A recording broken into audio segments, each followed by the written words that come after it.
notre étude Kavua, la Sikha du Sichot Haran, numéro 228, Resh Raf Chet.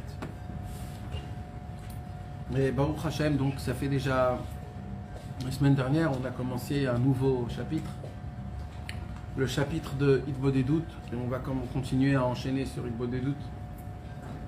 La bouteille est sur la table, en fait. Ouais, j'ai pas fait gaffe. Non, c'est pas. Et Non, mais elle est. il faut savoir une chose. Je vais répéter quelques paroles que Rabbeinu il nous a déjà dit avant. Rabbeinu il a dit que Hitbodedut c'est le conseil de tous les conseils. Ça veut dire quoi? Ça veut dire que Rabbeinu il est venu dans ce monde et le chidouche de Rabbeinu c'est quoi? C'est que Rabbeinu nous a donné des conseils comment appliquer la Torah. Jusqu'à un certain moment, on ne savait pas qu'est-ce qu'il fallait appliquer dans la Torah. Il n'y avait pas de Shulchan Aruch. Il y avait la Gemara. Et dans la Gemara, les choses n'étaient pas toujours tranchées. Des fois il y a Teikou, des fois il y a une marloquette qui reste une marloquette. Pas toujours on peut trancher. C'était que les grands rabbanim, le Rif, le Roche, qu'eux ils arrivaient à trancher Béhémet. Mais pour cela, il fallait être des grands érudits dans la Torah. Donc imaginez-vous que depuis qu'on a reçu la Torah, jusqu'à que il a eu le premier, on va dire le premier Shulchan Aruch, c'est le Rif, qui a commencé à écrire, il y a plus de 2000 ans, 1500, 1700 ans. Vous imaginez que pendant 1700 ans, on est tous des Juifs, on applique tous la Torah, mais on ne la connaît pas tous. Les mitzvot comme aujourd'hui, il y en a qui font comme ça, il y en a qui font comme ça, il y en a qui comprennent comme ça. Il n'y avait rien de... Ça se pourrait que tu allais chez un endroit, chez quelqu'un, il faisait un vrai Chilul Shabbat, et pour toi, ce n'était pas un Chilul Shabbat. On ne connaissait pas la Torah. La Torah n'était pas encore terminée. Elle était en pleine croissance.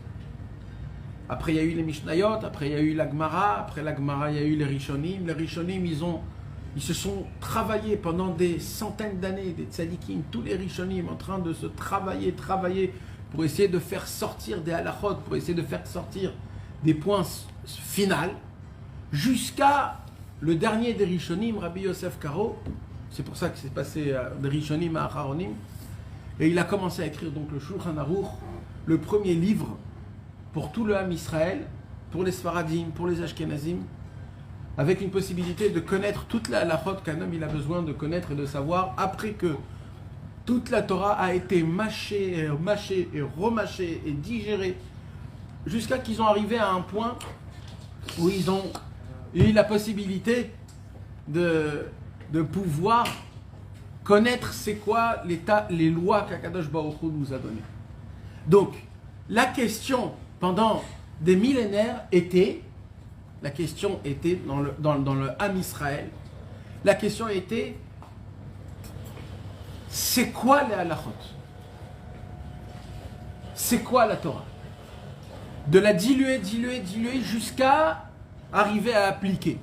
Les téphilines, il ne faut pas qu'ils soient tout petits, il ne faut pas qu'ils soient très très grands, il faut qu'ils soient écrits dans un claf, il faut que le claf il soit fait lishma, il faut que dans le claf il n'y ait pas plus que 14 shurot, il y a le roche, il y a le yad, il y a tout plein, toutes ces choses-là. D'où ça vient? Ça vient de la Torah. Comment? Avec la Torah orale, avec les chachamim, ils ont parlé toute une histoire, jusqu'à qu'ils ont dilué, décortiqué bien, juste comme il faut, jusqu'à les ilchot finis.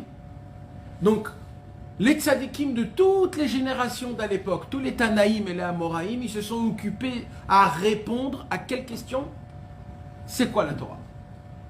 Tu verras que tous les Tanaïm et les Amoraïm, la majorité de tous, de ça ils nous parlent. Les halachot, la Gemara, c'est que de ça qu'on parle.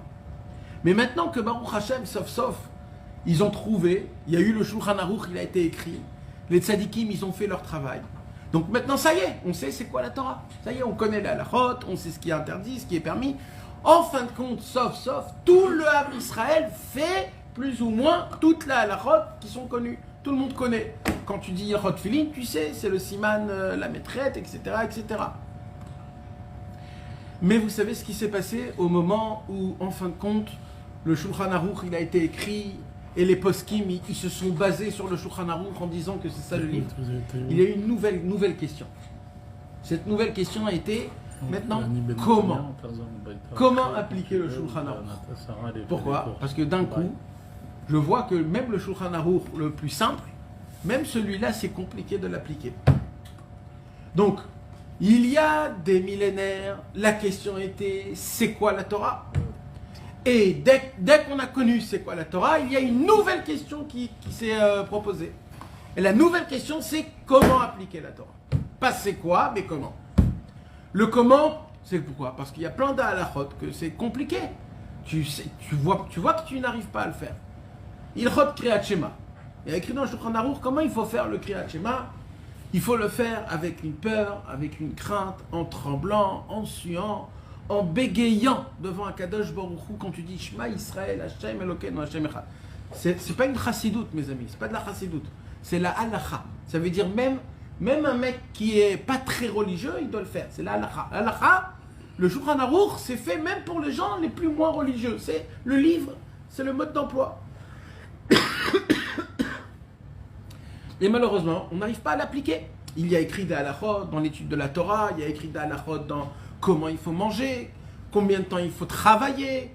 Tout, la Torah nous a tout parlé de tout. Quand tu ouvres le Shulchan Aruch, tu vois que c'est un peu compliqué. Je vais aller, c'est de quoi? C'est pas la peine d'aller plus loin. Ouvre le premier Shulchan Aruch. Ouvre la première page du Shulchan Aruch. Premier, tout début. Qu'est-ce qu'il y a écrit au tout début? Shiviti Hashem, Enegdi Tamid, Zeu Klal Gadol Batorah. Un homme, il doit vivre toute sa vie en entière, tout le temps, en mettant devant ses yeux le nom d'Hachem, Yud, Ke, Vav, Ke. Pourquoi? Parce que celui qui pense à ça, celui qui voit ça, il a la possibilité d'avoir la crainte de Dieu. Est-ce que nous, on arrive à le faire? Tout de suite après, il parle de quoi? Raoui l'école Yere Shamayim. Premier siman du Shulchan Aruch. Le devoir de chaque homme qui a une crainte de Dieu de se réveiller la nuit pour pleurer pour le temple qui a été détruit. Ça veut dire que dans 120 ans, mes amis, dans 120 ans, après qu'on va mourir tous, d'accord? Ça, ce que je suis en train de vous dire, c'est un fait. C'est une médecine, c'est-à-dire c'est quelque chose qui va se passer. C'est pas peut-être oui, peut-être non. Là, ce que je suis en train de vous dire, c'est quelque chose qui va se passer. On va monter en haut dans le ciel et automatiquement, les juges, les anges qui sont en haut pour venir faire leur travail, ils vont prendre le Shulchan Aruch et ils vont ouvrir depuis le début. Ils vont dire, bon, il paraît que t'es un juif, ok. Alors on va voir, d'après le Shulchan Aruch, quel juif tu es. Et là, si déjà on a un problème dès le début, alors là, on est vraiment très mal placé. Au début, on va dire, bah non, bah ça non, Shiviti non, Chatzot, eh ben non. Est-ce que tu as eu peur d'Hachem même quand tu étais dans les endroits eh ben non. Et on va dire, et ça passe. Alors qu'est-ce qui va se passer? Mes amis, ça c'est la réalité. Que vous voulez ou pas, Rabbeinu ou pas Rabbeinu, ça c'est la Torah, c'est le Yom Hadin. On est venu dans ce monde pour ce moment-là, à se mettre devant Hachem, pour savoir qui je suis, qu'est-ce que j'ai fait, etc.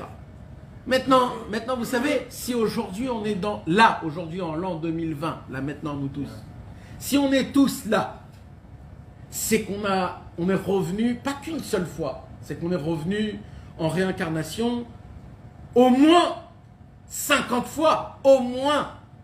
Ça fait 50 fois qu'on redouble. On redouble de classe. Mais attends. On n'a pas les réponses des questions qui nous font. Et c'est pas qu'on a avancé, c'est qu'on reste le même âne battu qu'on est, le même abruti. Et on croit chaque fois qu'on va venir qu'on va bouffer le monde, on croit qu'on va l'envahir, on croit qu'on va devenir des patrons de je ne sais pas quoi, on va acquérir, acheter, et il y en a un tout petit peu qui ont été zorés de terminer leur travail. Rabbeinu, il a vu ça. Rabbeinu, il est venu dans ce monde pour une unique raison. C'est quoi? Donner des conseils, comment appliquer la Torah. C'est ça le chidouche de Rabbeinu. Le chidouche de Rabbeinu, c'est que même qu'on a la Torah, ça ne suffit pas. On est obligé d'avoir des conseils comment appliquer. Rabbeinu, il nous dit par exemple, un homme, il veut essayer de garder la Shmirat Habrit. C'est très difficile. Dans le cerveau, dans la tête, dans les oreilles. Même avec sa femme. D'être pur, d'être comme un homme, pas comme un animal. D'être comme il faut. Un homme, il essaye. Il n'arrive pas. T'es malade, ça, j'arrive pas. Je veux, mais j'arrive pas. Alors, un homme comme ça, quand il n'a pas Rabbeinu, c'est vraiment très grave. C'est où alors tu te casses la tête et ta vie c'est un enfer, ou alors tu dis écoute c'est pas fait pour moi, je vais faire tout semblant et puis c'est tout. Et ça malheureusement c'est la majorité. Ne croyez pas, hein, c'est la majorité. Quelque part, on voit qu'on n'arrive pas, alors on se dit bon écoute, je suis fatigué. Alors, je vais faire ce que je peux, ce que je peux pas, je peux pas. Mais ça mes amis c'est très grave parce qu'on arrive nulle part. C'est pas ça le Ratson Hashem, on est venu dans ce monde-ci pour glorifier Akadosh Baruch Hu, surtout dans les endroits et dans les moments les plus difficiles, de le glorifier parce qu'on a cette force. Alors qu'est-ce qu'il dit Rabbeinu? Il dit Rabbeinu, je vais te donner un conseil. Si tu prends ce conseil, tu verras que d'un coup, tu auras une Shmirat Habrit exceptionnelle. Ah bon? Ouais. Rabbeinu il dit, tu sais quoi? Pendant 23 heures de la journée, tu t'efforces de toutes tes forces d'être Bessimcha. Si tu es Bessimcha, tu ne peux pas tomber dans le Pgam Habrit. Ça, par exemple, c'est quoi ça? Ça, c'est un tuyau qui vaut 100 millions de dollars. C'est un tuyau. Vous savez, les gens qui jouent sur des chevaux, ils font le loto. D'accord? Quand tu entends, tu es sûr qu'il y en a un qui va sortir. Le numéro 16, c'est le gagnant. Mais mon frère, si tu n'as pas de là, tu vends ta maison et tu mets un billet pour le numéro 16 parce que tu sais que tu vas recevoir fois je sais pas combien. C'est un tuyau qui vaut 1 million de dollars. Rabbeinu, il dit, écoutez les gars, normalement les tuyaux, on les dit à voix basse, en béchéquette, que personne ne sache. Moi, je vais vous faire un kiff. Je vais vous noter le tuyau dans l'internet pour que tout le monde connaisse, pour que tout le monde gagne. Namano, je veux que tout le monde gagne. Rabbeinu nous a donné un conseil. Et le problème, c'est quoi? C'est parce que comme nous, on se dit, ouais, mais tout le monde le sait, tout le monde le connaît, ça fait déjà 200 ans, on ne voit pas trop. Rabbeinu, il dit, les conseils que je vous ai donnés, ce n'est pas des conseils d'un homme qui vient, il dit, j'ai un conseil à te donner. Il dit, Rabbeinu, moi, vos problèmes à vous, j'ai été dedans à l'extrémité de tous vos problèmes, dans tous les niveaux, matériellement et spirituellement. Et j'ai craché du sang, j'ai supplié à Kadosh Baruch Hu, j'ai pleuré pendant des années, des larmes, jusqu'à qu'il n'y avait plus d'eau dans mes armes. Je pleurais du sang, il disait Rabbeinu, du sang qui coulait, tellement qu'il n'y avait plus. Je criais à Hachem, comment je peux faire pour te servir, Ribono Shel Olam? Parce que si on est émet, d'après Rabbeinu, si on est émet, j'arrive pas à te servir, Hachem. J'arrive pas. Et comme ça, Kadosh Baruch Hu, il lui a ouvert, avec beaucoup de travail, avec beaucoup de sueur, comme je vous l'ai dit, Ma'im Amukim et Tsa Belev Ish. Ma'im Amukim, c'est l'eau profonde. L'eau profonde, les conseils du cœur d'un homme. Quand Rabbeinu il a donné ces conseils, c'est des conseils que Rabbeinu il a puisé dans un endroit où encore personne n'a puisé. Maintenant écoutez-moi bien, plus que ça encore. Vous savez qu'il y a ce qu'on appelle, la majorité de l'eau du monde, c'est quoi? La mer, les océans. La mer, est-ce qu'elle est potable ou elle n'est pas potable? Elle n'est pas potable. Pourquoi? C'est quoi son problème de la mer? Elle est salée. La mer, elle équivaut à quoi dans la Torah? L'eau, elle équivaut à quoi dans la Torah? À la Torah. Mais vous savez, c'est quoi le problème? C'est que de la même façon qu'il y a plusieurs sougs, comment on dit? Il y a plusieurs sortes d'eau dans le monde. De la même façon, il y a plusieurs sortes de Torah dans le monde. La Torah qui est connue dans le monde, que tout le monde connaît, c'est comme la mer, qui est la plus grande. Et cette Torah-là, elle n'est pas potable, les gars. Elle n'est pas potable. C'est une Torah, pourquoi elle n'est pas potable? Écoutez bien. C'est une Torah qui est amère. Elle est salée. C'est pour cela que c'est compliqué pour la majorité du Ham Israël de se rapprocher de Dieu. C'est pas parce que c'est à cause de nous, c'est parce que la Torah, qu'est-ce qui se passe quand tu as soif et que tu bois un verre d'eau de la mer? Qu'est-ce qui se passe? Alors déjà, c'est pas bon. déjà. Et déjà deux, au lieu de te déshydrater, tu t'es hydraté. Le sel, il va rentrer dans ton corps, il va créer la sensation de vouloir diminuer, diluer le sel qu'il y a en toi, donc tu vas redemander de l'eau. Mais comme toi, tu réfléchis pas trop, donc tu dis je vais reboire un autre verre, et tu rebois un autre verre, et tu te déshydrates.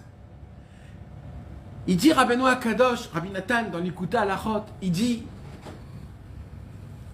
aujourd'hui, le monde en entier, la maladie du monde, c'est cette mériroute, c'est cette amertume-là. Quand tu sens où c'est amer, tu sens que c'est pas bon, t'es pas à ta place, t'es pas en vitalité, tu sens que tu es vieux, tu sens que tu es tout le temps fatigué, tu sens que une sorte de lourdeur, il dira kvedout, de la lourdeur. Maintenant, ça se peut que, quand je vous dis ça, ne vous faites pas dans votre tête un film d'un mec qui bouge pas. Ça se peut que le mec, il est hyper actif. Il va à droite, à gauche, il monte, il va dans des trucs, etc. Mais dans sa tête, dans sa façon, il est là, il est pavalé. Tout est lourd pour lui, tout est extérieur, il n'y a rien d'intérieur. Rabbeinu, il appelle ça, c'est un mot qui est très simple, de la mériroute, de l'amertume. L'eau, elle n'est pas diluée. Alors comment on fait alors? Comment on fait pour diluer de l'eau? Alors, attendez, avant ça, il dit Rabbeinu comme ça. C'est Rabbeinu, hein, mes amis. Tout ce que je vous dis, c'est Rabbeinu, ce n'est pas des exemples que moi je vous dis. C'est Rabbeinu qui prend l'exemple de l'eau et de la mer, etc. Rabbi Nathan, il pose une question. Qu'est-ce qui se passe si on prend l'eau de la mer et avec ça, on arrose tout un jardin rempli de fleurs? Qu'est-ce qui se passe, mes amis? Il meurt. Rabbeinu, il dit dans la Torah, Aleph de la deuxième partie du Likutei Moharan, et c'est quelque chose qui est très connu dans la Gemara déjà. Je vous ai déjà dit, mes amis, la première chose la plus importante de tout, la Emouna Kdosha, on a tellement parlé de la Emouna, à quoi ressemble la Emouna, il dit Rabbeinu? Si vous vous rappelez bien, essayez de vous rappeler. À quoi ressemble la Emouna? Non. Non. À une fleur. Une fleur. La Emouna, il dit Rabbi Nathan. Non, c'est une fleur. Il dit Rabbi Nathan, Rabbeinu, ils disent, il y a un travail qu'on doit s'occuper de cette fleur. C'est notre travail. Tous les jours, tu dois t'occuper de cette fleur. Tous les jours, tu dois l'arroser. Quand tu vois qu'il y a une fleur qui a commencé à être sec, tu l'enlèves. Tous les jours. Le jour où tu ne t'occupes pas de cette fleur, il dit Rabbeinu, elle n'a plus de force. Elle ne peut pas te garder. Elle ne donne pas d'odorat. Elle ne montre pas sa beauté. Rabbi Nathan, il dit, comme la Torah d'aujourd'hui, c'est une Torah malheureusement que la majorité du monde, c'est une Torah du niveau 2 de la mer, de l'océan. Et comme l'eau de la mer et de l'océan, c'est une eau qui n'est pas potable, qui est plein de sel, qui a beaucoup d'amertume. Nous, qu'est-ce qu'on fait? On va étudier la Torah et on croit qu'en étudiant la Torah, il va se passer quoi? Je vais arroser ma fleur et ma fleur, elle va être bien comme il faut. Et là, qu'est-ce qui se passe? J'arrose ma fleur avec cette Torah d'amertume et là, il se passe quelque chose. C'est que ma Emouna, elle tombe. Et voici aujourd'hui où on est, mes frères. Voici l'actualité d'aujourd'hui. Aujourd'hui, les Hadashot. Voilà, les Hadashot, c'est à 9h, c'est maintenant les Hadashot. Les Hadashot d'aujourd'hui, mes amis, c'est que ça fait des centaines d'années, malheureusement, que le Ham Israël étudie une Torah d'amertume qui croient qu'ils ont de la Emouna. Ils n'ont pas d'Emouna, ils ont plein de Torah. Parce que c'est des gabarits, les mecs. Ils s'assoient et ils étudient la Torah. C'est très dur de boire cette eau-là. Cette eau d'amertume. Mais eux, ils la boivent. C'est quoi cette eau d'amertume? C'est pas que c'est que la Torah qui a une amertume. C'est que quand tu étudies la Torah, tu as de l'amertume. Tu peux pas travailler, donc tu n'as pas beaucoup de parnassa. Tu es obligé d'habiter dans une petite maison. Tes enfants, ils n'ont pas toujours tout ce qu'ils ont besoin. Toi aussi, tu n'as pas toujours... Et ainsi, tu étudies pas, tu vois pas. Il y a beaucoup de choses qui se passent. Donc il y a aussi une sorte d'amertume. C'est une force. Quelqu'un qui dit, je suis prêt à vivre ça, c'est une force. Ils sont très forts de boire. Mais eux, ils croient qu'en buvant cette eau-là, ils peuvent arroser leur jardin spirituel. Il dit Rabbeinu, aujourd'hui, il y a beaucoup de lamdanim, mais il n'y a pas beaucoup de balé Mouna, balé Tfila. Il y a beaucoup de Ben Torah, mais il n'y a pas beaucoup de Baal Tfila. Partout où tu vois, partout où tu vas, à Bnei Brak, à Meacharim, à Yerushalayim, à Elat, tous les endroits. Tu vois partout quoi? Des kolelim, Bate Knesset. C'est super, c'est top niveau. C'est le Yemot HaMashiach. Mais il y a un problème. Comment ça se fait que je ne vois pas des balais de Tfila? Un kolel que de Tfila? Comment ça se fait qu'il n'y a pas un kolel de Teilim? Comment ça se fait qu'il n'y a pas des gens qu'on les paye et qui, toute la journée, ils font des prières et c'est un petit... On les paye pas. Ou alors qu'on les paye pas, le méchané, c'est ça, moi... Non, mais c'était au niveau de la Emouna. Oui, mais Nachad, ben il n'y a aucun En ignan. principe, le mec qui a de la Emouna, il s'en fout d'être payé ou pas payé. Nachad. De toute façon, il sera payé par Hachem. D'ailleurs, c'est marrant, parce que Dafkat, quand tu étudies la Torah, là, il y a ce ignan d'être payé, mais dans la Tfila, c'est l'inverse. C'est ça, tu te contredises. Parce que t'as pas peur. Nachad, tu es attaché à Shamik Barar, quoi. Alors Bémet, t'as pas... Maintenant, écoutez, mes amis, c'est très important ce que je vous dis là, c'est ma mâche très important. Aujourd'hui, il manque des balais Emouna. Il manque des balais Emouna. Tu peux trouver des gens qui te parlent de la Torah sans fin, qui te disent des Chidushé Torah inimaginables. Mais c'est qui va te faire sortir, lever de ton lit pour aller parler à Hachem? C'est qui va te faire en sorte que quand tu as des problèmes, tu te dis Hachem, je suis sommaire, je m'appuie sur toi? C'est qui? On n'en voit pas aujourd'hui des gens comme ça. Tous, leur langage, leurs paroles, c'est toujours dans, ça reste dans le côté de la Torah, mais il y a écrit dans la Torah, ou alors Samchaim, ou Samavet, dans la Torah, il y a ou un poison, ou un médicament. C'est très Mesoukan. Alors, comment on fait, il pose Rabbi Nathan la question, comment on fait pour arranger cette eau pour qu'elle devienne potable? Moi aussi, comment j'ai envie de boire cette eau-là? Qu'est-ce que je fais? Alors Rabbi Nathan, il commence à prendre plein de psukim dans Michelet, dans Yeshaya, inimaginables. Les psukim qu'on connaît tous. Nachal novea mekochorma, maïmamukim etza belev ish, mipi nachal, plein de psukim qu'on connaît. Ou chez Avtem maïm besason mimaïna Yeshua. Il dit Rabbi Nathan, Hachem a fait en sorte qu'il y a deux possibilités pour que l'eau elle devienne potable. Deux possibilités. Première possibilité, c'est quoi? Vous savez, mes amis, il y a toujours dans la Torah, il y a Itaruta deletata, Itaruta delela. Vous savez ce que c'est? C'est l'éveillement d'en bas, l'éveillement d'en haut. Un homme, quand il fait teshuva, c'est ou alors dans le ciel, on a eu une vraie grande pitié sur lui. Alors dans le ciel, ils ont intervenu, ou alors c'est la personne elle-même qui s'est réveillée. Ça, c'est l'éveillement d'en bas. Des fois, quand on est sorti d'Égypte, c'est qui nous a... Comment on est sorti d'Égypte? L'éveillement d'en haut. On n'avait aucun sroud, rien. Mais, pendant la Sphirata Omer, c'était l'éveillement d'en bas. C'était nous. Donc, dans la même chose, il y a pareil, l'éveillement d'en bas, l'éveillement d'en haut. Itaruta delela, itaruta deletata. Comment ça se passe pour que l'eau devienne potable, mes amis? Rabbi Nathan, il dit un truc de folie. Il dit, au moment où l'eau commence, quand la mer, elle touche le ciel, et le ciel aspire l'eau, qui, grâce à ça, il y a des nuages, les nuages travaillent l'eau, le fait faire en mode oxygène, l'oxygène, il reste en haut, et ce qui reste d'eau tombe en pluie.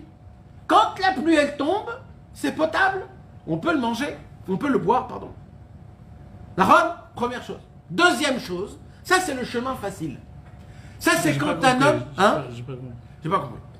Il y a ce qu'on appelle... Il y a un nom spécial à cet événement-là? L'évaporation. Il y a ce qu'on appelle l'évaporation. Aujourd'hui, on peut le voir de nos yeux.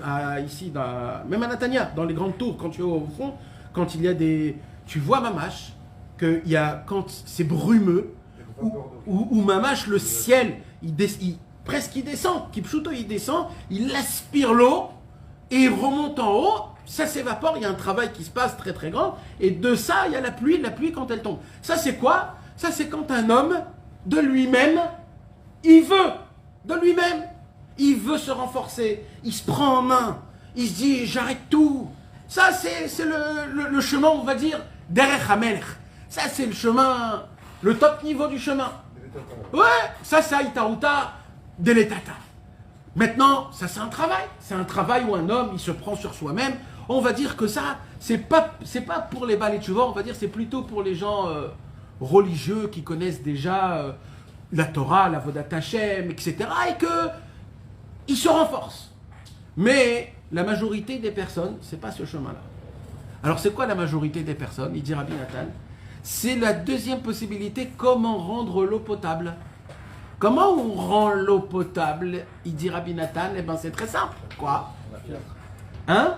On la filtre. Alors, ça se passe d'une certaine façon que les eaux de la mer, ils arrivent dans des...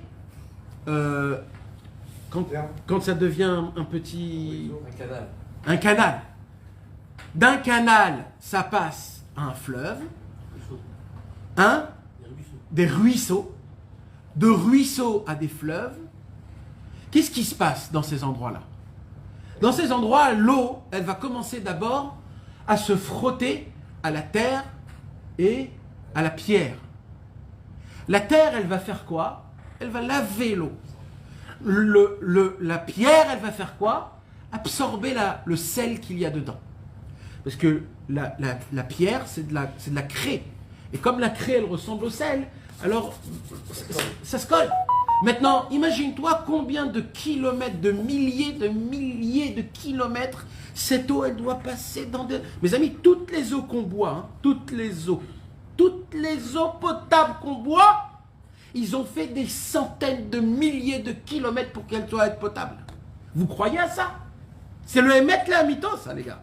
Nous, on croit qu'on boit de l'eau comme ça, centaines de milliers avant qu'elle devienne comme il faut. Elle a passé le pôle Nord, le pôle Sud, dans des endroits, des cascades, des trucs, jusqu'à qu'elle arrive dans la mer. Et dans la mer, elle arrive un ruisseau, un fleuve, dans des endroits. Et après, alors maintenant, il y a plusieurs niveaux. Il y a les eaux où tu peux le boire directement d'une montagne. Qu'est-ce qu'on dit quand on boit l'eau d'une montagne? Ah, elle est fraîche, elle est bonne. Ouais, bon, tout le même goût, on dit elle est fraîche pour rien. Maintenant, mes amis, en vérité, c'est pas encore l'eau la plus... Maintenant, il y a plus que ça. Il y a quoi? Il y a au moment où ils ont passé tellement, c'est qu'il n'y a plus de montagne. Alors, elle arrive dans la terre, les gars. Et là, qu'est-ce qui se passe? Elle commence à être absorbée par la terre. Et ça, mes amis, ça prend des années. Des années où cette eau-là, et qu'est-ce qui se passe avec cette eau? Cette eau, elle est puissante. Pourquoi? Parce qu'en même temps, elle donne de l'oxygène et de la puissance pour tous les arbres, pour toutes les fleurs, pour tous les fruits. Donc c'est une eau elle fait déjà du travail. Mais le plus beau de tout, c'est quoi? C'est qu'au moment où elle a donné toutes ses forces, cette eau-là, elle se contracte pour garder le top niveau pour la fin. Et elle descend jusqu'en bas de la terre, jusqu'en bas, jusqu'au moment où elle arrive dans un endroit du niveau de la terre où elle arrive à une tiour, comment on dit, une pureté inimaginable. Et ça, c'est quoi? C'est les Mayanot. Mayan. Les sources. Les sources. D'où elles viennent l'eau de la source? Elles viennent de la terre. Cette eau-là, mes amis, c'est l'eau la plus sucrée, la plus douce, la plus bonne, la plus puissante. Elle a déjà fait tellement de grandes choses. Elle a déjà arrosé tellement de chemins, tellement d'endroits. Il dit Rabbeinu, Maïm Amoukim, Etza Belavish. Moi, quand je vous ai donné des conseils, c'est pas l'eau qu'on prend de la mer, ou des montagnes, ou des chemins. Maïm Amoukim, moi j'ai puisé ça de plus profond. Et il dit Rabbeinu plus que ça. Il dit quoi? Il dit Rabbeinu, ça, si tu arroses avec cette eau-là une fleur, mon frère, la fleur, elle commence à pousser des trucs qu'elle ne pouvait pas pousser. Elle envoie des odeurs, elle envoie des fruits, elle envoie une beauté. Elle grandit, elle fleurit, elle donne des forces à son ami. Il dit Rabbeinu, l'eau, c'est la Torah. Mais la Torah sans la tfila, c'est une Torah amère. C'est une Torah amère. C'est quoi la tfila, mes amis? La tfila, on a dit que l'eau, elle doit passer où? Dans des montagnes, dans des rochers, dans des pierres, sous la terre. Vous savez, mes amis, pourquoi il appelle ça la tfila, Rabbeinu?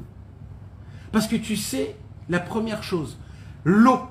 Vous savez, mes amis, il y a une seule chose qui peut rendre notre cœur de pierre un cœur de chair. Une seule chose. C'est quoi qui arrive? C'est quoi qui arrive, Béhémet? Vous savez, c'est un grand ridouche, mais je ne veux pas rentrer dedans. Vous savez que quand Rabbi Akiva, il a vu que l'eau, il a fait le trou dans la roche, alors tout le monde explique comment, de quelle façon. Il a dit Rabbi Akiva, si l'eau qui est douce a pu faire un trou dans la roche, alors, mais vadaï que la Torah, elle pourra me faire un trou dans mon cœur de pierre. Comme ça, il a fait. Rabbi Nathan, il dit, c'est pas exactement comme ça. Et c'est quoi la preuve? Il dit, Rabbi Nathan, j'ai une question très forte. Ah ouais, c'est quoi ta question? On a vu que Rabbi Akiva, quand il était jeune, petit, oui, il a côtoyé les Talmidei Chachamim. Oui. Il y a des histoires qu'on voit que Rabbi Akiva, il a côtoyé des Talmidei Chachamim. Alors, si... Normalement, il aurait dû le savoir, ça. Pourquoi il a compris qu'après qu'il a vu l'eau? Il aurait dû faire tchouva. Il aurait dû faire tchouva depuis le début. Il dit Rabbi Nathan une réponse puissante. Parce que à Rabbi Akiva, on lui a appris la Torah, mais pas le zivoug entre la Torah et la tfila. C'est quoi la Torah et la tfila? Il dit Rabbi Nathan, ma pshat. Mais Vadaï qui connaissait la Torah et la tfila. Mais ça veut dire quoi quand je dis la Torah et la tfila? Rabbeinu, il dit, vous savez, c'est quoi la Torah et la tfila? Quand vous étudiez quelque chose, il dit Rabbeinu, si tu crois que tu peux l'appliquer, t'as un chakran, t'as un picores, t'as un hérésie. Il dit Rabbeinu, il faut que tu saches une chose, que toi en tant qu'être humain, chair et en os, gros comme on est, rempli de trucs horribles qu'on a dans notre tête, il dit Rabbeinu, on ne peut rien appliquer de la Torah. Donc, il dit Rabbeinu, la première chose qu'il faut faire après que tu termines d'étudier la Torah, c'est de supplier à Hachem d'appliquer ce que tu as étudié. Ça, on ne lui a pas appris à Rabbi Akiva. Rabbi Akiva, il a commencé à sortir du Beth Midrash quand il était jeune. Il a commencé à étudier la Torah. Il n'arrivait pas à appliquer. Il a dit, alors, il allait chez eux, il leur disait, aidez-moi à appliquer. Ils lui ont dit, si tu n'arrives pas à appliquer, tu n'es pas fait pour être un grand sadique. Ah, je suis pas fait pour être un grand sadique, mais c'est d'Argabour. Moi, je vais aller faire du business. Et il a raté 40 ans de sa vie. Par contre, Rabbeinu, il vient, il te dit, t'arrives pas à appliquer? Bah, c'est hyper normal, frérot. mais on peut pas appliquer. On peut pas appliquer la Torah. Alors quoi? Ah, tfila. Si tu fais la tfila, là, t'as une autre histoire. On s'en fout si t'appliques ou pas. Parce qu'au moment où tu fais la tfila, au moment où tu demandes à Hachem, je veux appliquer, c'est plus dans tes mains, tu fais ou tu fais pas, parce que je l'ai demandé à Hachem. La tfila, là, la tfila, elle a aussi un grand rapport avec la halakha rishona. Shiviti Hachem lenegdi tamid. Nahon, c'est de mettre Akadosh Baruch Hu même dans la Torah que j'étudie. Ça veut dire de devoir mettre Hachem devant soi. Shiviti Hachem, dans ce pasouk là de la halakha, on voit que dans Shiviti Hachem lenegdi tamid, il y a le mot Hachem. Donc si on ne va pas raconter Hachem, si on ne va pas trouver Hachem, on ne place pas Hachem devant nous toujours. Le Inyan, c'est dans Shiviti Hachem lenegdi tamid, comment on est des gens qui respectons la Rishona, Shiviti Hachem lenegdi tamid, c'est que grâce à cette Edbodedut que si on va vers Hachem, on lui raconte la vie qu'on vit. Là, on place Hachem devant nous toujours. Mamash. Ça veut dire que quand on montera à 120 ans... Là, celui qui fait de voilà. des doutes, la première page de Shulchan dit vie où Yachal Kales. Exact. Puisqu'il a réalisé que Shiviti Hachem lenegdi tamid. Une question qu'on parle de tfila. Donc, excuse-moi, Mechila, encore plus au niveau de au niveau de l'étude de la Torah. Que si dans les choses un petit peu basiques, un petit peu simples, je comprends. Je place Hachem devant moi toujours. Mais à plus forte raison voilà. quand c'est la Torah, parce que sinon ça devient une philosophie. Exactement. Parce que où est la différence entre toi et un mec qui étudie la Torah dans une université? Ouais, la question, quand tu parles de Tfila et de Torah, qui sont mêlés, qui sont liés l'un à l'autre, quand il parle Rabbeinu de Tfila, il parle de Tfila sur la Torah obligatoirement, ou il parle de Tfila, d'être Baal Tfila dans toute ta vie, je veux dire, dans tout ce qui t'arrive? Déjà, quand on parle de Torah ou Tfila, c'est Tfila sur la Torah. Mais il y a aussi la Tfila, comme tu dis. Mais quand tu parles de la Torah ou Tfila, parce que c'est quoi la Torah ou la Tfila? Mes amis, c'est le plus grand espoir possible. C'est le plus grand espoir possible. Je vais vous poser une question, je m'excuse, hein, mes amis, je vais un petit peu vous pincer. Mais je le fais avec moi, mais c'est pour que vous puissiez comprendre l'impact du conseil de Rabbeinu, parce que sinon, vous ne comprenez pas l'impact. Excusez-moi, je vous parle, et je parle de moi aussi, hein. Mais regardez nos tronches. Regardez nos tronches. On est là. On a 30, 40 ans, la moitié de la vie, on l'a déjà passé.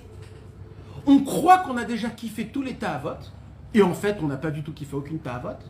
On en veut encore plein. Et dans la Torah, dans la spiritualité, on croit qu'on a fait 2-3 petits trucs, mais on est des zéros. Mais les gars, mais on va où? On est en faillite totale. Si le Mechès il vient, on est en faillite totale. On lui dit, pshita de régal, après. Un hypochet de régal. Par Chatzot, il peut des doutes, Shmirat Einaim, Gdusha, Mikve, Limud Torah, Tfila, il peut des doutes. Où on est? Prenez le Likutei Etzot, regardez le sommaire du Likutei Etzot, et regardez qu'est-ce qu'on est. Alors, Emet Ve'emuna, Achnasat Ochim, Shmirat Abrit, alors laisse tomber. Alors quoi? Avec des tzadikim tellement grands, avec Ouman Rosh Hashanah, avec Rabbi Shimon, avec Rabbi Meir, avec le Baal Shem Tov, on est encore là. Mais alors, en fait, vous savez qui on est? On est la preuve que ce qu'ils ont dit se sont trompés. Excusez-moi de vous le dire. Hein. Si on est comme ça, c'est que c'est eux qui se sont trompés. Obligatoirement. Parce que ou ça marche pas. Alors, c'est certains qui ne se sont pas trompés. Alors, où il est le problème là? Le problème, il est très simple, c'est Rabbeinu qui l'a dit dans tous les livres. Tous les livres de Rabbeinu commencent par le thème Emouna. Le commencement, la base. C'est pour ça que le paragraphe juste avant de Hitbo des doutes, c'est le paragraphe sur quoi? Rabbeinu, il te dit, tu sais, je vais te parler d'abord sur la Emouna, parce que tout commence par là. Après, je peux te parler dans l'Hitbo des doutes. Rabbeinu, il te dit, si tu n'as pas la Emouna, Behemet, de te prendre au sérieux, il faut savoir une chose. Il faut comprendre que nous, on ne peut pas servir Hachem comme on est aujourd'hui. On ne peut pas. Il faut le comprendre. Et il n'y a qu'une seule possibilité de pouvoir appliquer la Torah et les mitzvot et d'être un bon juif. Une. Il n'y a pas 10. Il y a une. C'est de le demander à Hachem tous les jours. Aide-moi à me rapprocher de toi. Ça s'arrête là. Tous les jours. Celui qui ne le demande pas, c'est très grave. Non mais tu sais quoi? Alors attends. Je mets une phrase. D'accord. 1 heure, alors on en parlera plus tard. C'est ça l'effort, c'est là-dessus là. C'est l'effort suffisant, il faut quand même faire l'effort derrière. David. Voilà, il l'a dit. Non, moi je parle de la vraie conversation du cœur, mes amis. C'est sûr qu'on le dit, mais moi je parle... Je vais vous dire un chidouche. David, écoute bien ce chidouche. De la paracha de la semaine. Parachat Pinchas. Le Al-Shir. Vous vous rappelez qu'on a parlé du Al-Shir? Parce qu'on a parlé dans le Emouna de... Le Al-Shir, il avait expliqué tout et chez Traïl d'après la... Vous vous rappelez de ça? Alors le Al-Shir, sur cette paracha, il pose une question exceptionnelle. Tout le monde connaît que Pinchas, il a tué Zimri ben Salou et Cosbi Batsour en plein milieu de leur acte. Et il a embranché, levé devant tout le monde. Et le Midrash là-bas, il raconte 10 miracles qu'Hachem il a fait avec eux. Parce qu'apparemment, il avait 13 ans. Il a volé dans l'air. Il les a plantés les deux en même temps. Il les a soulevés. Plein de miracles. Ouais. Alors, le Al-Shir, il pose une question. Il dit, si c'est Hachem qui a tout fait, pourquoi il a été récompensé? Parce que d'après les miracles, Pinchas, il n'a rien fait. Il a volé tout seul. Tout c'était Hachem qui a fait des miracles. Pourquoi il a été récompensé jusqu'à la fin de tous les temps d'être un Kohen et Pourquoi? Tout c'est toi Hachem qui l'a fait. Vraie question ou pas? Le Al-Shir, il dit une réponse phénoménale. Parce que quand il a entendu cette histoire, il a dit, je ne peux pas rester sans rien faire. Il a ouvert la porte, il a commencé à marcher, il a dit, ce qui va se passer, il va se passer. Hachem a dit, ah, t'as commencé? T'as eu le Ratson? C'est moi qui va tout faire le reste. Le Hachir Hakadosh, c'est un des Rishonim, les gars. Le Hachir, c'est pas un vort d'aujourd'hui. Ce qu'il dit, c'est la Torah Mamash. Il nous apprend un chidouche énorme. Tu viens devant ton lit de Bodou, tu dis, purée, 1 heure, qu'est-ce que je vais faire 1 heure ici? Tu fumes une cigarette, deuxième cigarette, t'as truc, il dit, mais quoi, il est 5 minutes, c'est passé? Mais c'est pas possible. Il dit, Rabbeinu, toi, tu dois y aller là-bas. Ce qui se passe avec toi après, c'est pas ton ignan, tu verras que d'un coup, tu vas commencer à parler, ou des fois, tu vas pas parler, mais tout ce qui se passe, c'est Hachem Midbarar qui te le fait. Si au bout de 5 minutes, tu veux rentrer, t'es parti, t'es fait, au bout de 5 minutes, ça y est, tu veux rentrer. On va parler de ça aussi. On va parler de ça. Je veux juste, David, je veux juste essayer d'expliquer ce que je suis en train d'expliquer là maintenant parce que c'est très important. On est dans le chidouche de Rabbi Akiva. C'est quoi le chidouche de Rabbi Akiva? Le Rabbeinu nous a donné un conseil qui nous donne un espoir inimaginable. C'est quoi? C'est que jusqu'à maintenant, je croyais que quand je n'applique pas, c'est mon problème, c'est à cause de moi. Rabbeinu, il te dit, c'est vrai, mais il y a aussi une autre chose à rajouter. Ah oui, quoi? Il dit, tu n'arrives pas à appliquer parce que tu ne l'as pas demandé. Et au moment où tu le demandes, c'est plus dans tes cordes si tu le fais ou pas. C'est en fonction de ta demande. Donc, qu'est-ce qui se passe maintenant? Viens, on continue là. Je suis arrivé, j'ai demandé à Hachem de garder mes yeux, de ne pas tomber pour ne pas voir des mauvaises choses. La moitié du chemin, j'ai gardé mes yeux. L'autre moitié du chemin, je suis tombé. Comment tu le demandes aussi, non? Oui, Nahon. Oui, ça aussi, ça dépend d'Aïmouna. Tout, ça dépend. Tout, c'est la même chose. Nahon. Tout est dans le combien tu veux, combien tu crois. Tout. Qu'est-ce qui se passe maintenant? J'ai vu quelque chose de pas bien dans la moitié du chemin. Qu'est-ce que je fais? Si j'ai pas prié, Ça veut dire. Si j'ai pas prié, ça veut dire que je croyais que ça dépend de moi et que je pouvais. Alors Hachem il m'a dit, je vais te faire montrer qui t'es toi. Mais si j'ai prié, donc j'ai compris que moi tout seul je ne peux rien faire. Donc j'ai demandé de l'aide d'Hachem. Hachem, quand il est au moment, ce que j'ai fait, c'était le ratson d'Hachem. Hachem, ce qu'il veut maintenant, c'est que même que je suis tombé, que je continue de là comme si de rien n'était. De continuer, en demandant pardon bien sûr, mais de continuer comme si de rien n'était. De ne pas être influencé de cette faute. Continuer à prier. Juste une dernière chose. Un jour, le Baal Shem Tov, écoutez-moi, cette histoire, elle m'a fait des frissons. Je sais pas pour vous, mais moi, ça m'a parlé. Un jour, le Baal Shem Tov, il a vu un copain, Kaniré, un très grand sadique. Il est rentré dans une maison, il a fait une faute. Un grand sadique. Le Baal Shem Tov, il était comme ça. Il dit, je vais attendre. Il voit le monsieur, il sort. Il se rhabille comme il faut. Il se trempe au mikvé 310 fois en cassant, parce que c'est pas comme aujourd'hui les mikvés, tu payes 18 shekels, t'as la truc. Non, il faut les casser. Il se trempe comme un lion, et à chaque fois qu'il se trempe, il dit « Oi !» Il se trempe « Oi !» 310 fois. Et après, il rentre, il fait minrar, vite, tout normal. Le Baal Shem Tov, il a dit « Maintenant, je sais ce que c'est, ce qu'il y a écrit sur Rabbi Akiva. Nirnas beshalom, yatsa beshalom. » Il a fait une faute, mais la faute ne l'a pas atteint. Il a demandé pardon et il a continué son avodat Hashem sans trop se prendre la tête. C'est ça qui veut Rabbeinu. N'ayez pas peur, les gars, il dit. On tombe, c'est normal qu'on tombe. Demandez pardon, avancez, ne vous laissez pas influencer par oui, je suis comme ça, parce que je suis comme ça, et c'est ma statistique, ça fait 15 ans. Mamage, c'est ça notre problème. L'honora. C'est très dur parce qu'on apprend qu'on est quelqu'un proche aussi. Nahon, c'est très dur. Mais je préfère travailler à ça que de me travailler dans la Tavat Achila en croyant que c'est moi qui fais la... Au moins ça, je tombe, mais je me prends pas dans ma tête. Tu voulais dire, Dave?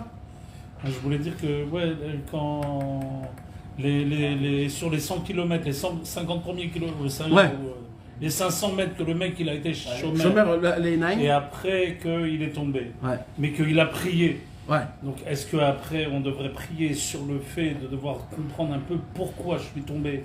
Est-ce que parce qu'il manque de la tefila et que tu m'as montré qu'avec la tefila tu m'as donné que pour la moitié de la route? Ou est-ce que c'est moi qui suis tombé par moi-même? Moi je crois qu'au début du chemin, c'est pas ça qu'il faut demander. Parce que tu t'embrouilles, tu veux comprendre. Et là, Hachem, il te dit, pour l'instant, tu ne peux pas comprendre. D'abord, tu as besoin, Nathan, d'avoir un verrou. Je sais. Ça veut dire au niveau de... Pour savoir où t'en es. Un truc comme ça, pour savoir où t'en es. qu'est-ce qui est vrai? Oui. Est-ce que c'est moi qui suis tombé par ma propre volonté, ou est-ce que c'était la camouillotte de Tfila? J'avais un mérite que seulement sur la moitié de ma route pour voir un petit peu la différence entre, Chacun au comme- lieu de 1000 mètres, j'ai 800 Non. mètres comme ça, joli. Moi, je crois que chacun comme il le sent en fait. Son yin à lui, s'il sent qu'il doit le demander ou pas. Mais moi, je crois qu'au début, on veut toujours tout comprendre et à cause de ça, on aimait Boulbal. C'est pas un truc de compréhension. C'est un birour qui se fait automatiquement en nous au niveau de cette conscience qui se met parce que j'ai prié, on m'a donné 500 mètres, les autres 500 mètres, je suis tombé. Après ça, j'ai une conscience. Cette conscience-là, je suis obligé d'essayer un peu de faire le tri. Même si par moi-même, je ne peux pas faire le prix. Mais ne serait-ce que de devoir raconter à Hachem les autres 500 mètres. Pourquoi? Pas pourquoi, les raisons. Pour apprendre. Exactement. Est-ce que c'est parce que... Est-ce Est-ce que c'est parce que il me manque du mérite et que tu m'as donné les 500 mètres pour voir la différence qu'il y a dans la vie entre 500 mètres? C'est parce qu'il manque de tefila, mais pchitout. Comme un jour Rabbeinu il a dit. Ou alors, est-ce que c'est... C'est mon chemin. Mon libre arbitre que après que vous m'avez donné cette force-là... que je dois me renforcer, que quoi qu'il se passe... Est-ce qu'il ne faut pas s'attacher C'est plutôt pour aux qu'on 500 s'arrête mètres jamais de demander à Hachem. Nahon. Parce que sinon, il y a une fin. Et alors, une fois qu'à la fin, après, t'as plus envie de rien demander. Il y a ça aussi. Est-ce que c'est pas mieux de s'attacher aux 500 mètres que tu as réussi et sur ça tu te dis ah j'ai réussi grâce à ça, grâce à cette fille-là j'ai réussi. Ça aussi, il faut le faire, Vadaï. Oui, mais Vadaï. ça, tu peux arriver à cette compréhension-là, on va dire à ce date-là, que si tu demandes à Hachem. Vadaï. Si tu ne demandes pas à Hachem la conscience que tu as vécue, tu peux pas faire vivre tu peux pas donner une continuité à ce moment-là. L'élément déclencheur qui t'a fait trouver ça, je demande à Hachem, c'est ça? Le déclencheur qui t'a fait... Non, c'est pas l'élément. Les 500 mètres qui sont fleuris. Fonce, regarde même pas ça, fonce.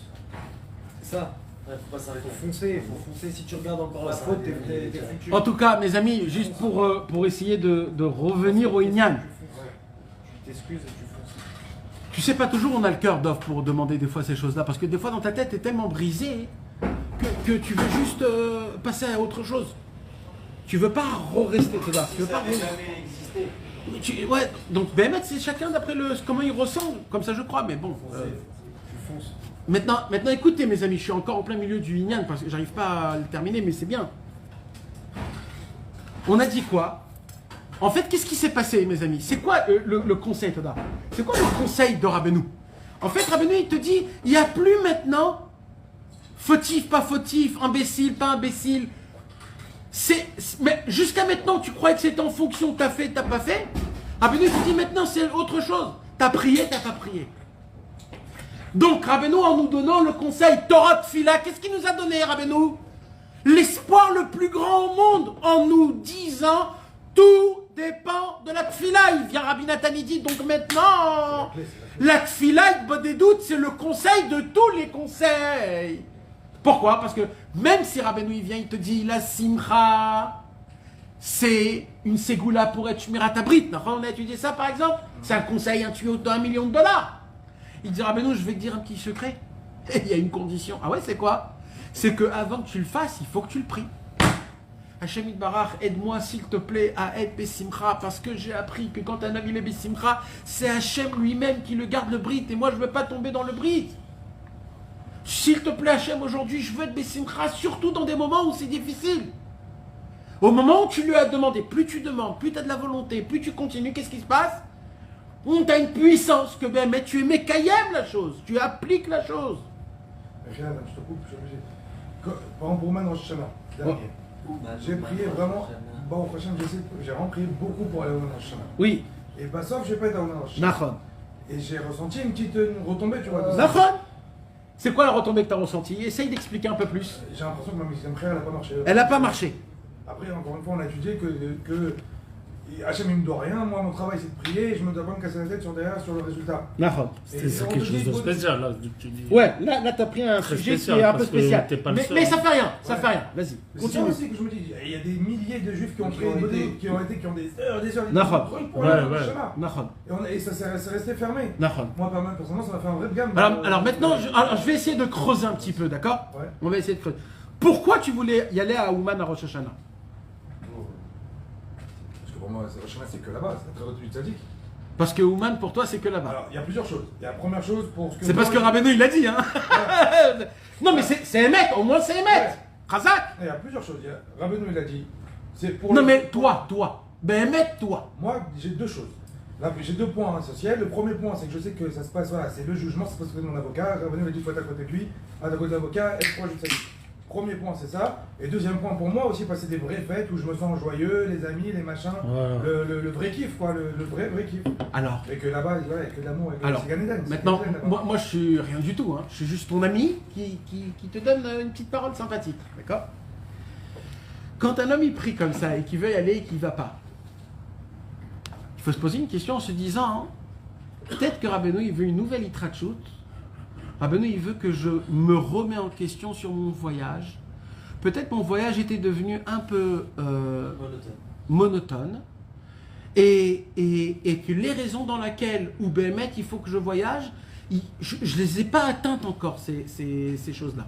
Le but de l'Echen, en fait. Maintenant, il y a plein d'autres choses, mais moi je te dis vis-à-vis de moi, par rapport à moi. Parce Ouais, que mais d'expliquer les Nathan- grandes choses, je peux expliquer. Nathan, on était trop peu à Ouman Rosh Hashanah pour se dire qu'il n'y a que nous Non, qui avons ça veut été pas mis dire... par Echad. Non, ça veut pas Moi aussi, dire... j'étais à Ouman. Ça veut pas dire que celui qui était à Ouman, lui voyage voilà. comme il faut. Aucun rapport. Aucun rapport. D'accord. Moi, je parle maintenant pour tout le monde. Même nous. Nous, on doit avoir encore plus honte, nous. Parce que nous, même ça nous aide pas. Alors, il nous a dit, bon, cela, vas-y. Mais bon, mais au moins... Mais non, mais ben, mec, moi, je me suis posé cette question énormément cette année. Comment? Parce que c'est encore plus honteux pour celui qui est là-bas quand il sait que tout le monde n'est pas là-bas. T'es une achrayout, tu te sens honteux, tu te dis mais qu'est-ce que je fous là? J'ai honte d'être là si mes copains ils sont pas là. Tout le monde dit pourquoi moi je suis là? C'est une honte encore plus grande. C'est une honte mamache, c'est une vraie honte. Et en se posant ces questions, qu'est-ce qui se passe? Tu es Mechadesh. Tu te renouveles et tu fais naître en toi une nouvelle Asaga de Rabbeinu, de Ouman Rosh Hashanah. Mais Rabbeinu, il te dit, mais si toi t'as prié, entre guillemets, dans le ciel, Rabbeinu, il te dit, t'as prié, t'es à côté de moi. C'est mon conseil de prier. C'est mon conseil. Moi, je veux juste te rassurer un truc vraiment très très vrai. Je sais pas si Nathan, tu l'as.